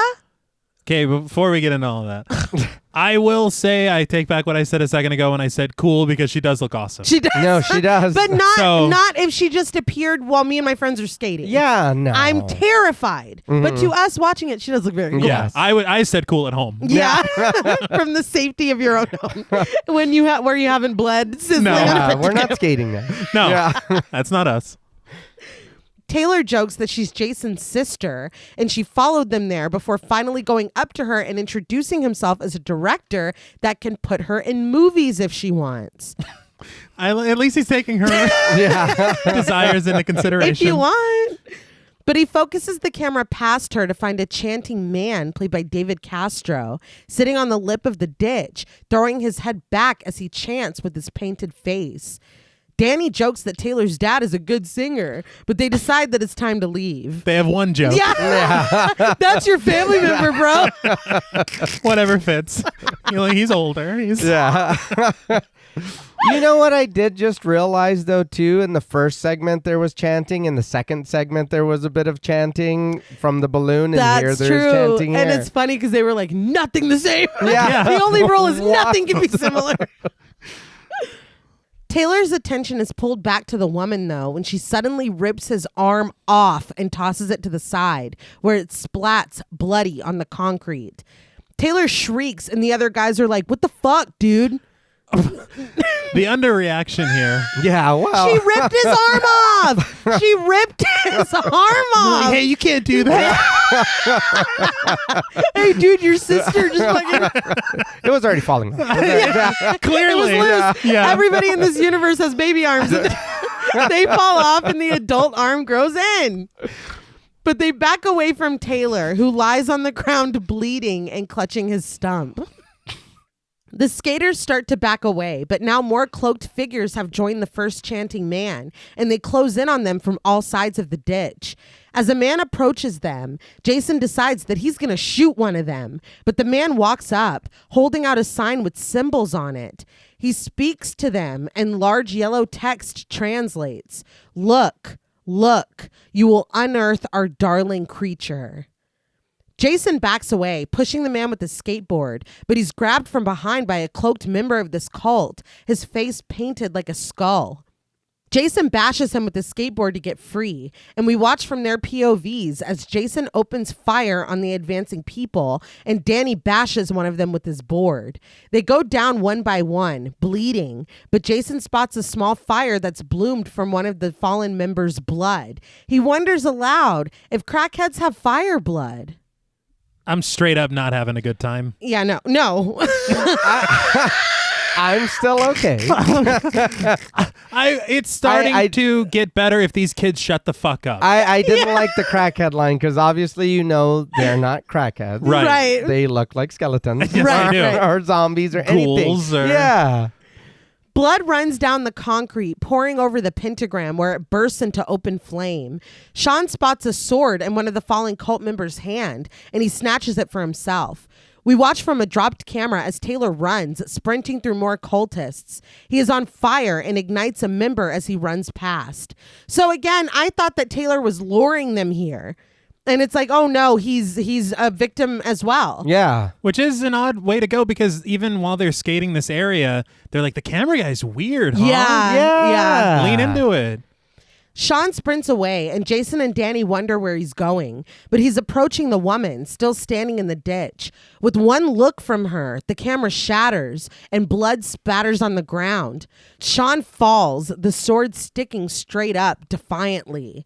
Through glitching footage, we watch as the woman and a cult member preside over him, and he is dragged away. Jason alerts his friend that he thinks they just killed Gas Money Kid, but Danny tells him to just keep fighting. The phrase "gas money kid" it became the bane of my existence for Yeah, this segment. I'm calling him Sean because that's his name, but that is his credit. Is Gas Money Kid. Ooh, That would hurt. yeah, It's like, wow. that's all I was to you. Take me away, guys. Yeah. I don't even want to be here anymore. Danny grabs up a beer bottle and breaks it against a cultist's head. As another one watches him, he raids the shrine, finds a bone, and stabs the cultist in the throat with it. Jason is still fighting for his life, beating one of the cloaked figures to death with his skateboard. But the eerie chanting and singing continue, and when it grows to an unnatural tone, Jason finally finds the chanting man. He hits him with his skateboard, and the singing is silenced at once. Jason strikes his head again and again with the board, pulverizing it. I do feel like this was just a trailer for like a Tony Hawk DLC. Yeah. Like it looked cool. I liked the carnage and whatever and this and that, but it was just like, what are you doing? What is this? It's Tony Hawk Underground 3. There you go. And this is the entire game, I think, that we're watching. Yeah, from start to finish. Oh my Yeah, well, it's a Twitch stream. It goes on for so long. The woman is gone now, and Jason looks up from the ditch to see her walking away. But another wave of cloaked cultists have spawned, because it does feel like a video game. Jason turns on the music from his phone, and he and Danny get to work. So it is Tony Hawk. Yes. Yeah. They film as Danny swings the sword and beheads one of them. When Jason is almost killed by another one, he shoots him and pistol whips another, burying the butt of the gun inside the cultist's skull. They open one of the barrels to find a skeleton, the body having dissolved in the acid inside. They overturn it and pour the sizzling solution down into the ditch, where the cultists flee from it. So, a couple things. I thought that it was cool. The rumor when he was like, they stuffed it in a barrel of acid. Yeah. That's true. Right. We just saw evidence of that. Yeah. But it also was funny to me that the cultists were running away from the acid. Like, oh shit. Wow. Don't let it touch you. That did tickle me a It's little like, bit. we're dead, but we also know we Yeah. can't touch that. That's going to hurt. A police helicopter floats overhead, and we watch the carnage from their surveillance until they decide, no, fuck that, vamonos, and they depart. Feel like that joke landed about as well as that hand. Yeah, no. As well as that helicopter will. Danny is held down by a cultist with a melting and ruined face. It bleeds down onto his as he raises the sword high. But Jason snatches up a bone, and in an edited shot, he rides by on his skateboard, swinging it against the cult member's head. He bleeds more onto Danny's face and the camera, but he is vanquished, and Danny is able to throw him to the side and get back up. There is little like blips of the kind of CG fire that we've been seeing on his face from the blood, but he washes it off. Mm. And it is highly edited. Like when they're swinging the sword and stuff, it is in slow motion. It is multiple angles. It is slowed down, sped up. Like it's a really, really wild choice for this. But the music finally stops when Danny finds Jason with his camera, removing the head from one of the cult members and tossing it into the grass, announcing, 13, motherfucker. He asks if Jason is okay, admitting that he went kind of crazy, and Jason agrees. We killed a lot of fools. Danny decides that it's time to get out of here. But Jason wonders what they were supposed to do. They killed Camera Guy and the Gas Money Kid. But suddenly, a cloud of smoke comes from the grated opening behind Danny, and the murdered cult members suddenly rise up, their skeletal face paint replaced by actual skulls. This is awesome. Oh, yeah. I'm clocking back in because these look great. Mm-hmm. I was a big fan, and exactly what you said. They lost me, and I'm like, okay, maybe. Yeah, they look really fucking cool. Jason and Danny flee through the tunnel beneath and out into another ditch where two undead skeletons rush at them in their cloaks. Jason rifles through his bag, telling Danny to just keep them off of him for a second. Danny tells him to hurry as he beats one with the skateboard and tries to fight the other with its gnashing and snapping teeth. He finally swings and knocks his skull off, but the teeth continue to snap. Jason is deploying the fireworks now, taking another wave of the skeleton crew out. And when Danny is taken down by one of them, he screams for his friend to just leave him and run. But proving Danny's early assumption about him wrong, Jason stays behind. He pushes the skeleton off of Danny and pulls him to safety, depositing a lit firecracker onto the cult member. The cult member rises and offers them a bony middle finger before exploding. Didn't love that. No. I'm still okay. Okay. And I love that. Well, he blew up. I was like, oh shit. He's like, the fuck fireworks you. came in handy. He knew. He's like, I'm not going there. I don't like my ghouls being so juvenile. Maybe they're kid skeletons. I don't know. They're teens. We don't have a backstory. No, we don't. They were skaters too, dude. They were. Danny and Jason flee, bloody and bruised, but alive. Danny screams that they're still alive, and he tells Jason not to stop skating until they reach the border. They realize that their cameras are still working, and screaming over their wheels scraping against the concrete, Jason wonders if Danny feels as bad about Taylor and Sean as he does. Of course, that's not what he said. No. Firstly, just this being so outright with what he's saying, expressing exactly how he's feeling. Do you feel as bad as I do about Gas Money Kid and Camera Guy? I fucking howled. I was laughing my ass off. It's like, now I don't. No. Let's get back to California. He's like, dude, that was crazy. Yeah, it was pretty rough. I am mourning them. I do feel responsible. But Danny says that he does. Jason realizes that something is slowing him down, and he stops to pull bone and gore from one of his wheels. But back behind them, the ground rumbles as something is unleashed. Air wheezes from out of Taylor, and the last remaining bit of flame licks at his shirt. But something big and booming steps just out of view with the tail whipping behind it. Taylor is suddenly snatched up by the creature, and as the camera slides down its wet and hungry esophagus, the footage finally ends. I don't think we're getting that dat back. Huh? I don't think we're getting the dat back. But yeah, it makes me question more how this footage was edited when it's in the belly of a beast. No, but, he shit it later. Yeah, that was his shit. Yeah. Okay. See, full circle. Yeah. But in that quote unquote making of that I saw, I did see them building this foot and the tail, and it really is just out of view somebody putting down the foot like it's walking and then whipping the tail behind it. That's cool. That's all it Yeah. is. I thought that would, like, movie magic, like we say, I thought that was really fucking cool. You know what it almost kind of made me hope for, but I know it's not? The creature from Safe Haven. Yes, Yes! That's exactly what I Yeah. thought of. Me too. And I was like, man, please connect this somehow. I would, Please something. I Yeah. would love that. And that would make me like, okay, I guess. And I gotta say, the ending is very abrupt. Yeah. I understand that that's what the whole thing was for. Even the cult members were saying that. Right. But I thought that it was going to end with that creature catching up with them Yeah. or something. I so did too. It was kind of No, it's surprising for just- it to just be over. It's done. But back to the frame story. The ice cream truck is still hauling ass in the news footage.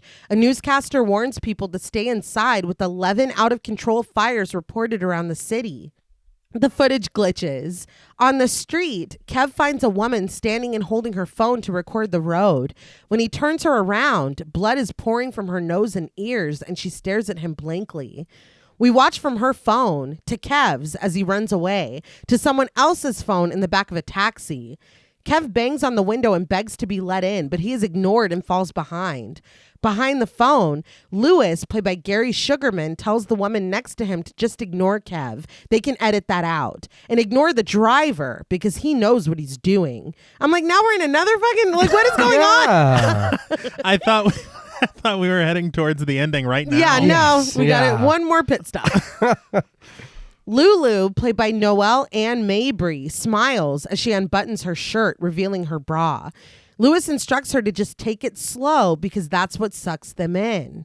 Lulu asks if he's going to join her, but he informs that he only likes to watch, baby. He sounds like a fucking creep. Yeah. Like his voice and the way that he's speaking is horrifying. That is one thing I do want to say. I couldn't stand his voice. He's like, I was "Yeah." like, oh, I don't even know you, and I know it's a character, but I Yeah. want to punch you. It's gross. Lulu tells him to make sure she's in focus then.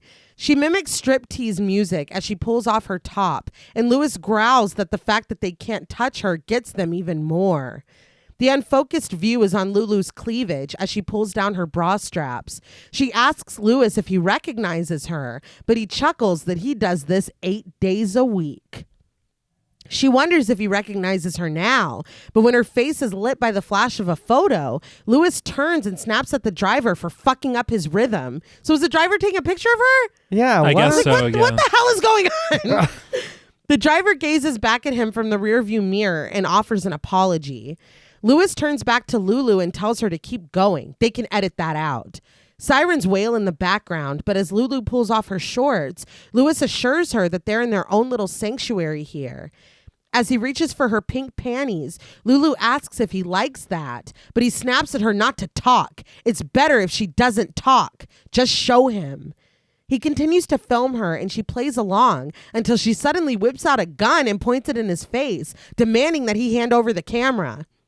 She snatches it from him as the footage glitches and points it toward him.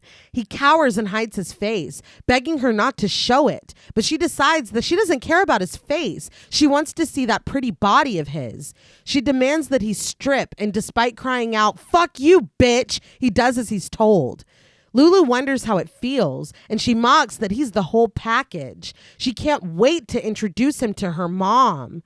The driver decides that that's enough, $100 or no $100. But Lulu turns the gun on him and tells him to just keep driving. She proposes that she can make the driver strip next, and they can have a little threesome, huh? She continues to mock Lewis, pointing both the gun and the camera at him, and he finally realizes, wait a second, I know you. Lulu says that thanks to his website, millions of guys know her. But Lewis maintains that it wasn't him. It was Lulu's ex-boyfriend, and she shouldn't have dumped him. Really? I know. I know. He says that he never filmed her. He just bought the footage for his blog. But Lulu has a blog too. It's called nutlesswonders.com. Lewis shrieks and covers himself as Lulu lowers the gun to his crotch. He begs her not to. He learned his lesson. He got the message loud and clear. He promises to take it down, but Lulu points out that her tits made him money, so now she's here for her cut. She realizes the good part, though. People will probably pay to watch her shoot his dick off. She suggests that they see whose video gets more hits and proposes that they make a hole in him and show them. We watch from the front of the cab now as Lulu and Lewis start to fight and Lewis gains the upper hand. He strangles Lulu, instructing her to stick her tongue out just like he taught her. But outside the taxi, the sirens grow louder, and as the cab collides with the police car, everything goes black. In the wrecked vehicle, Iris's face appears on the screen hanging from the back of the chair. Everything glitches and goes to black, and we see Iris again, smiling at the dried-out river, backlit by the sun as a distorted lullaby plays and she and Kevin embrace. It freeze frames, the bright sun glowing between their silhouetted faces. Vengeance was had. Uh-huh. Mm-hmm. And then she dies? Yeah. Yeah, and he did get the upper hand, but she still had the gun. Why didn't she shoot him? I know. And that was the other thing. I don't like that he regains the upper hand. Yeah, not at all. I was very confused. This was odd.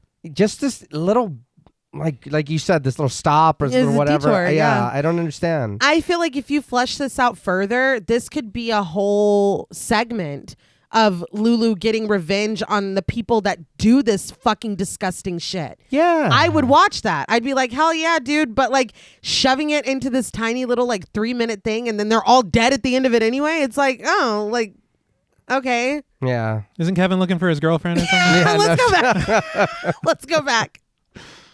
We come back on security footage of a drainage ditch off the road.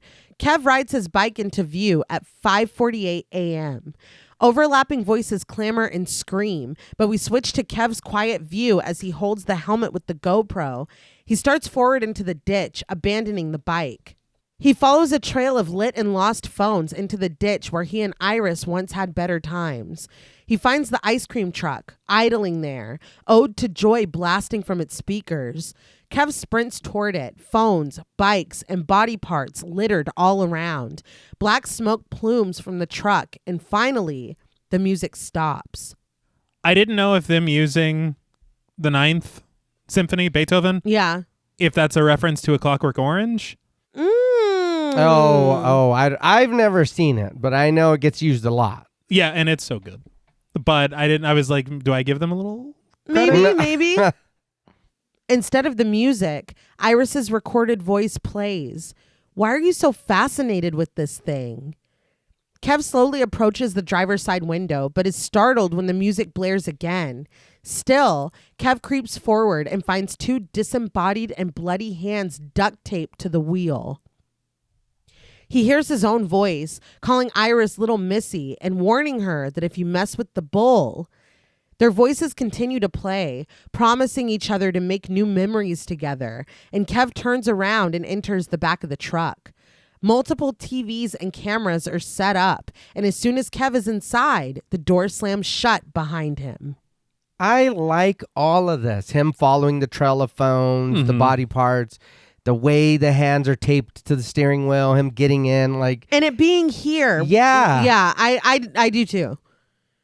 On one of the screens, though, Iris turns to him. She points out, "You're filming it, aren't you?" She tells him that that's so good. That means he's a part of it. Kev doesn't understand. A part of what? Iris gazes back at him from the screen, the background behind her dark and nondescript. She tells him that they're going to finish it. Kev looks at the other screens, all displaying himself. He asks what she's talking about, and Iris tells him, smiling dazedly, "I think you know." Kev's gaze bounces between all the cameras facing him. He says that it's been filming them the whole time, and he asks, "What the fuck?" Iris says that Kev is sick. We're all sick. Kev cries, asking what he's done. He begs to know where Iris is. Is she okay? But she only tells him to start the upload. Kev spots a black switch marked upload. Its stand splattered with blood. He counters that he can't, but Iris throws his words back into his face with a grin. "Haven't you ever wanted to be part of something bigger than you?" Ooh. Yeah. And I like that. Yeah. Kev tells Iris that she doesn't know what's happening. These videos are fucking people up. But Iris demands that he do it. She jerks out of frame, slamming her head against the wall next to her. The side of her face is injured when she comes back into view, and she tells him again, "Do it." She bangs her head again and again, injured more each time she sits back up, demanding that he do it, asking again in her distorted voice, haven't you ever wanted to be a part of something bigger than you? He is watching his girlfriend do this, and literally all you have to do is push a button to make her stop. Yeah, no. And he's like, I just don't think that I can. But you know what that button, it's Bay over Bay. You know what that button's going to do. Yeah, but you know what? I love you, Iris. Yeah, life without you, honey, is not worth anything. Right, we'll watch all this unfold together. Yeah. We'll hold hands like Fight Club. Yeah, there you go. You met me at a very strange time in my life. Kev begs her to stop, to wait, before finally conceding that he'll do it. Kev raises a shaking hand toward the upload button and flips it. All the screens around him go black, replaced with a loading bar and the word uploading. There are snippets of every story displayed on the numerous screens, and I think stories from other installments too. Yes. I think Yeah. Safe Haven's up there. Yeah. And I read speculation, or I don't know if it's like clearly that or whatever, but this is supposed to tie into the videos that they were that he was watching in the frame story of part 2, where he's like, you have to watch it in a specific order or whatever, and it was fucking them up. Oh, It's like that. Okay. But it's on a grander scale. On a Yeah. grander scale, yeah. Iris's droning voice loops. This is gonna go viral. Kev looks all around him, crying, asking what the fuck did he just do? Iris appears on the screen in front of him again, bleeding from the side of her face that she banged against the wall. She slams herself again now, throwing her head against the wall, ignoring Kev when he begs her to stop. She repeats now, laughing, her teeth cracked, her face bleeding, her eye an unrecognizable mess. This is gonna go viral. This is gonna go viral. Iris throws her head back and laughs, and Kev is finally able to bash his way out of the door. He spills out into the ditch where he finds Iris sitting against the truck. The right side of her face is bloody and ruined, and she is slumped, dead, with the phone stuffed in her mouth. Kev takes the phone and sees his own face reflected back on the screen. As he stares at this, disbelieving, Symphony No. 9 in D minor begins again, blaring, mingling with the desperate cries of the sirens. We pan out to find the city in the rising sun, lights blinking on and off in all the buildings, plumes of smoke rising from out-of-control fires, a helicopter spinning out of control as the music mounts. Finally, it cuts to black, and we get the title in white, VHS Viral. The credits roll, and I will admit they do look pretty cool. They do. Yeah. Like a kaleidoscope. Yes. Yeah. So, what did you guys think of VHS Viral? I still had a lot of fun with this movie. I did enjoy it, and again, I'll just kind of repeat what I think we all said at the beginning. It isn't the strongest one of the series, or up until what I've seen, the ones I have. But I still did have fun with this. I do think that the stories we have here fit here.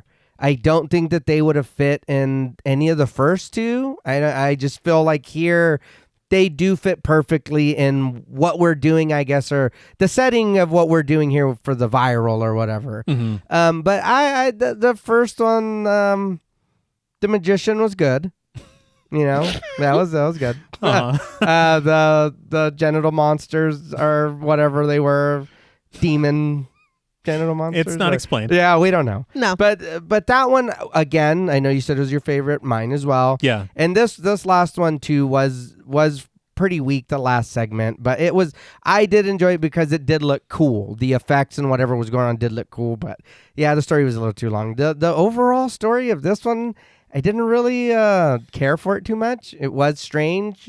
There was cool imagery. I mean, but other than that, I mean, I think I just like it because it's a VHS movie. Mm-hmm. And that's okay. Yeah. Yeah, that's fine. I think I had a lot more fun talking about it than watching it. Okay. And I feel like it is just one of those things where it's like the other two really had some massive strengths. Yeah. And I'm just not feeling it with this one. And I know what they're trying to do, and it does make sense with what Nay said earlier about this being potentially the last one. Right. Because they are taking the word viral, like literally, and it's infecting the whole world now. Yeah. And Which is it's cool. Yeah. And that seems like that's the end. Yeah. Period. So, I mean, I get that and I understand it. I think just getting there, the frame story just was not it. Mm-mm. And then when it comes to the segments, I think like the first one was pretty okay. Yeah. But I feel like there's so much more they could have done with such a cool idea. Yeah. The second one, I had a few gripes here and there, but it is the strongest of the three. Mm. And I'm surprised there are only three. Yeah. Especially, you would think that you'd want to go out with a bang and be like, let's do 5 more. Yeah. And then make it, like the other two. Yeah. So it's just kind of strange. This 81-minute film with 3 segments. The third is just not to me personally. I understand if people really like it or if it's their favorite of the 3, but for me, literally nothing about it worked except for the skeletons. Okay. The skeletons were great. Yeah. And maybe like the video game feel aspect of it. Right. But outside of that, it's like I am tired of spending time with these kids. But it's a shame because I feel like I have such a soft spot for horror anthologies. Mm-hmm. And I think the first 2 VHS films, at least on the show, the score that I gave them, I don't even know that I completely agree with anymore. Right. I would have been probably a little kinder to them. We did it very early. Right. It was early on. But this one, I feel like is one that I would even skip through a rewatch of the VHS series. Okay. I get that. I would watch it. I have watched it multiple times and just preparing for this. It's my least favorite. I've made no secret of it. The last segment was my least favorite in the film, but there is still something about these movies that I'm like, I would rewatch this. Mm-hmm. There's just something very comforting about diving back in, and I don't really understand it because, and maybe a little less comforting because we're not popping in the VHSs or whatever. Yeah. But I don't understand how it still feels, it's like, oh, well, it's a VHS movie. It's like pizza. You know what I mean? Even the lesser ones, you're still eating pizza. Yeah. You know? And everything's pizza. I've heard. I've heard that before. But yeah, I think with anthologies, we are able to more kind of go into detail about how we felt about each segment. Yeah. So I don't really want to like rehash or repeat, but this is a lesser one for me. That being said, it is still a lot of fun.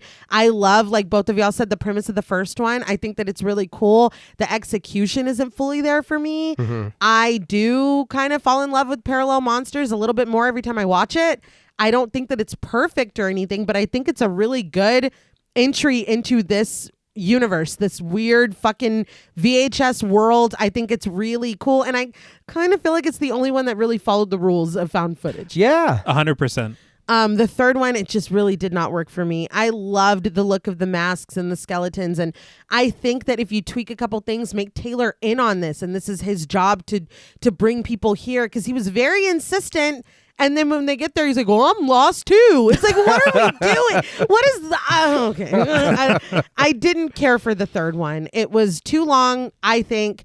And just a little... It's like, okay, I get it. Your mom, your sister, your dad. Like, I get it. Can the skeleton... Can the monster come out? Like, it's... I didn't really love that one. But again, as a whole, it is a fun watch. I would watch it again. I will watch it again. And, to be completely honest, it's been 220 fucking episodes since we've covered a VHS film, and I don't want it to take that long to do this. No. I'm really excited to jump back into this world. I think that we all, varying degrees per film, really enjoy them, and I think that it's a testament to horror anthologies and just the spirit that those embody. That's what we fucking started this on, was a horror anthology. We have a very, like T said, a soft spot for it. We can slide into ratings. Just kind of rambling. But yeah, I in my score, I would change the score for the first VHS. And as we go on, I would like to tweak those. I would like to make the first one a little bit higher. Oh, yeah. Happy with the second one. Safe Haven. All the chef's kisses. I think it's the best thing that I've seen so far. I have a couple that I haven't seen yet, but the best thing to come out of this franchise was in 2. Happy with that score. I will raise the first one. And this one, I'm not going to lie, is a little bit generous just because the spirit I do enjoy returning to. I do enjoy revisiting, and it is a little high for what this for the actual output of the I will say. And maybe it's like a Stockholm syndrome situation, because when I watched it the first time and I scripted it, I had fistfuls of my own hair, and I was like, this was not a good time. But I've just had it on a loop the last couple days, and maybe I'm infected as well. Maybe. Don't worry, I'll balance you out. Okay. So on a scale from 1 to 10, vicious viral videos, I am generously and lovingly giving VHS viral, I say it like I'm giving it a 10, 6.5 vicious viral videos out of 10. It's got a lot of problems. Yeah. But at the end of the day, it's a VHS movie, and just turn your brain off, look at Monster Penis, Monster Box, and take a look. All right. Yeah. Have a great time. Not that low. Yeah, choose. Wow, T, you're a pervert. A little decorum, please. It's projecting, I think. But I will now open up the floor to you. No, I agree. This again isn't my favorite of the installments, but I do really still like it. I think it is just that the more and more you watch it, the more you get kind of familiar and you know what's going on. And I don't know, I know this one does have a lot of crazy shit in it, and so did the other ones, but I almost feel like this could even be one of those movies you just put on while you clean. Yeah. You just put on and have it playing in the background.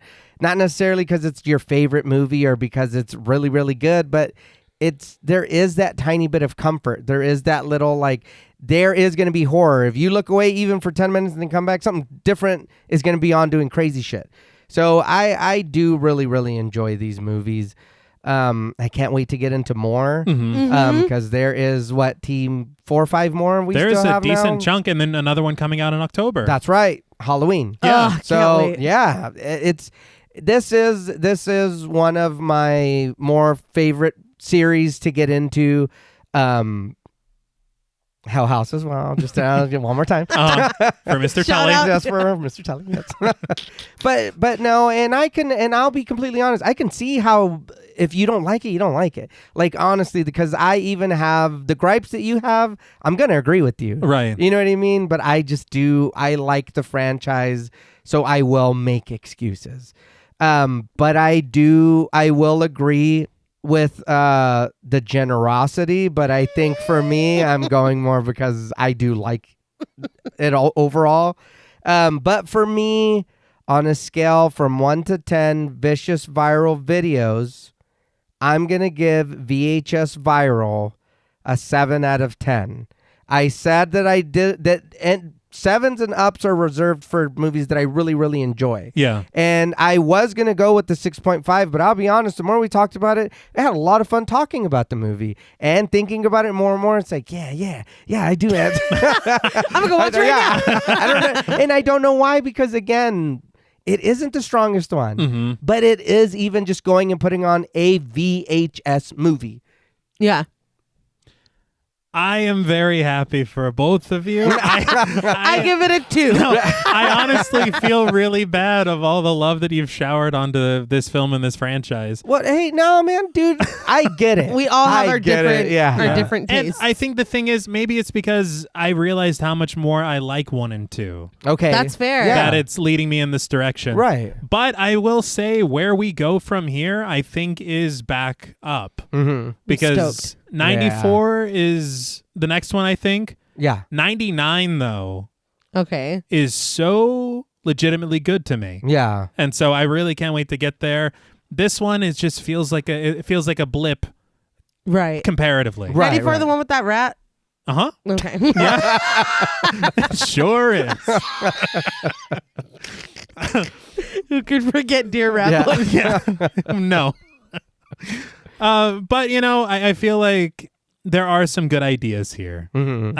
I think it's the execution, which I think Nay said earlier, that just does not hit the heights that I really wanted it to. Yeah. But Parallel Monsters, I believe, is a decent entry. Yeah. It's just the only one for me that I'm like, you know what? That is befitting of previous.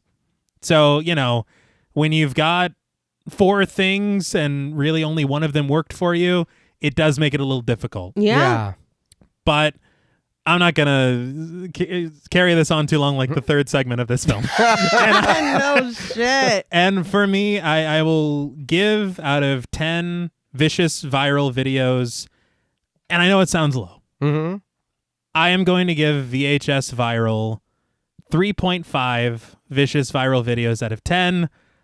We can only go up from here. Yeah. Oh, no, yeah. And we will. We will. I'll see you guys in 220 episodes. Well, that's all from us at Podmortem. What would you rate VHS Viral, and what should we watch next? Let us know on Instagram at the Podmortem. Be sure to follow us on Twitter and like our Stirhole Productions page on Facebook. Be sure to follow each of us on Instagram and Blue Sky at Blood and Smoke, at Juggalo Daddy 84, and at Travis MWH. Thanks again to Original Cinematic for sponsoring this week's episode.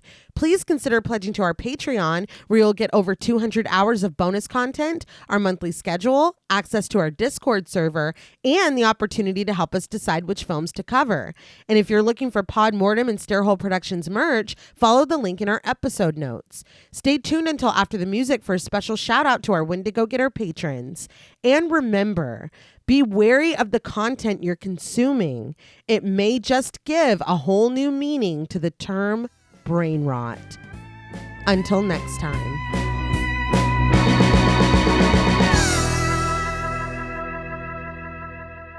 Thank you for staying tuned for a special thank you to our Wendigo Getter patrons. Woo! Yeah! Very good. A special thank you to Chris Ontiveros, Kristen Lofton, Megan Martinez, Kimberly Bass, Sophie Hodson, Anthony Jerome M., Jordan Nash, Kent Morton, Lala Thomas, Travis Anissa Hunter, Miguel Myers ATX, Jennifer Perez, Allison O'Neill, Carissa, TJ and Angie Bronson, Andy Teague, Applin Ontiveros, Karima Rhodes, Kimberly Kleindienst, Sydney Smith, Bobby Holmes, Donna Eason, JD Rezak, Molly Gerhardt, Armand Spasto, Aaron Aguirre, Eggy, William Berry, Charity Oxner, Amanda Six, Mandy Rainwater, Eden, Jordan Roberts, Dylan, Liz Heath, Spencer Montavo, Pancake the Panda, John Ramos, Michael Nuding, Alexis Roberts, Dan Laveau, Itzy M, Gary Horton, Kate Lamp, Carlos and Sydney, Jessica Hunter, Helena Rudder, Alan Johnston, Mariah,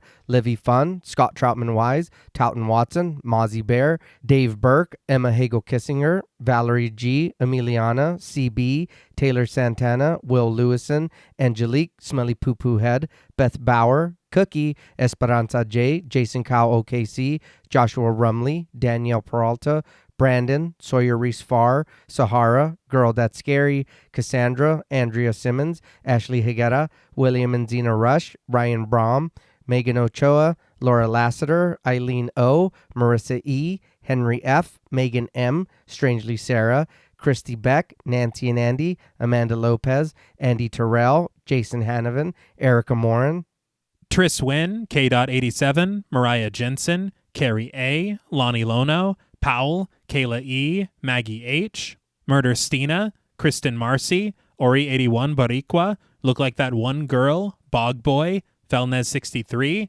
Alita Pui, Probably My Jugs, Kate Thackeray, Wade Pack, A Lizard, Bay J, Jay Rich, Topher Williams, Elena Metler, Valerie K, Christy Lee Kruger, Professor of Humanities Laura McCarricker, Naomi, Josh Smith, Autumn Green, Abby Kopp, Crystal 831, Skank Sinatra, Morgan Alexander, Tony Osteen, Julie Fredborg, Rihanna S., Daniel Taylor, Anna Kate, Heather Ortiz, Kim H., August, Vengeance Spirit, Jenny May, Glittery Fab, Malik Caselli Armstrong, Scarly D., Toya Shea, Katie, Martin Shaw, Star, Tyler J., Cam Davies, Patrick Hoagland, Raven, D., Wesley Tart, Kristen Jackson, Jacob Nordberg, Spencer, Samantha, Damian Grant, Half Price Horror, Clemmy, Nisi Nay, Erica, Jason X Rules, Karen Burrows, Aaron Norman, Stephen Rogers, Victoria Smith,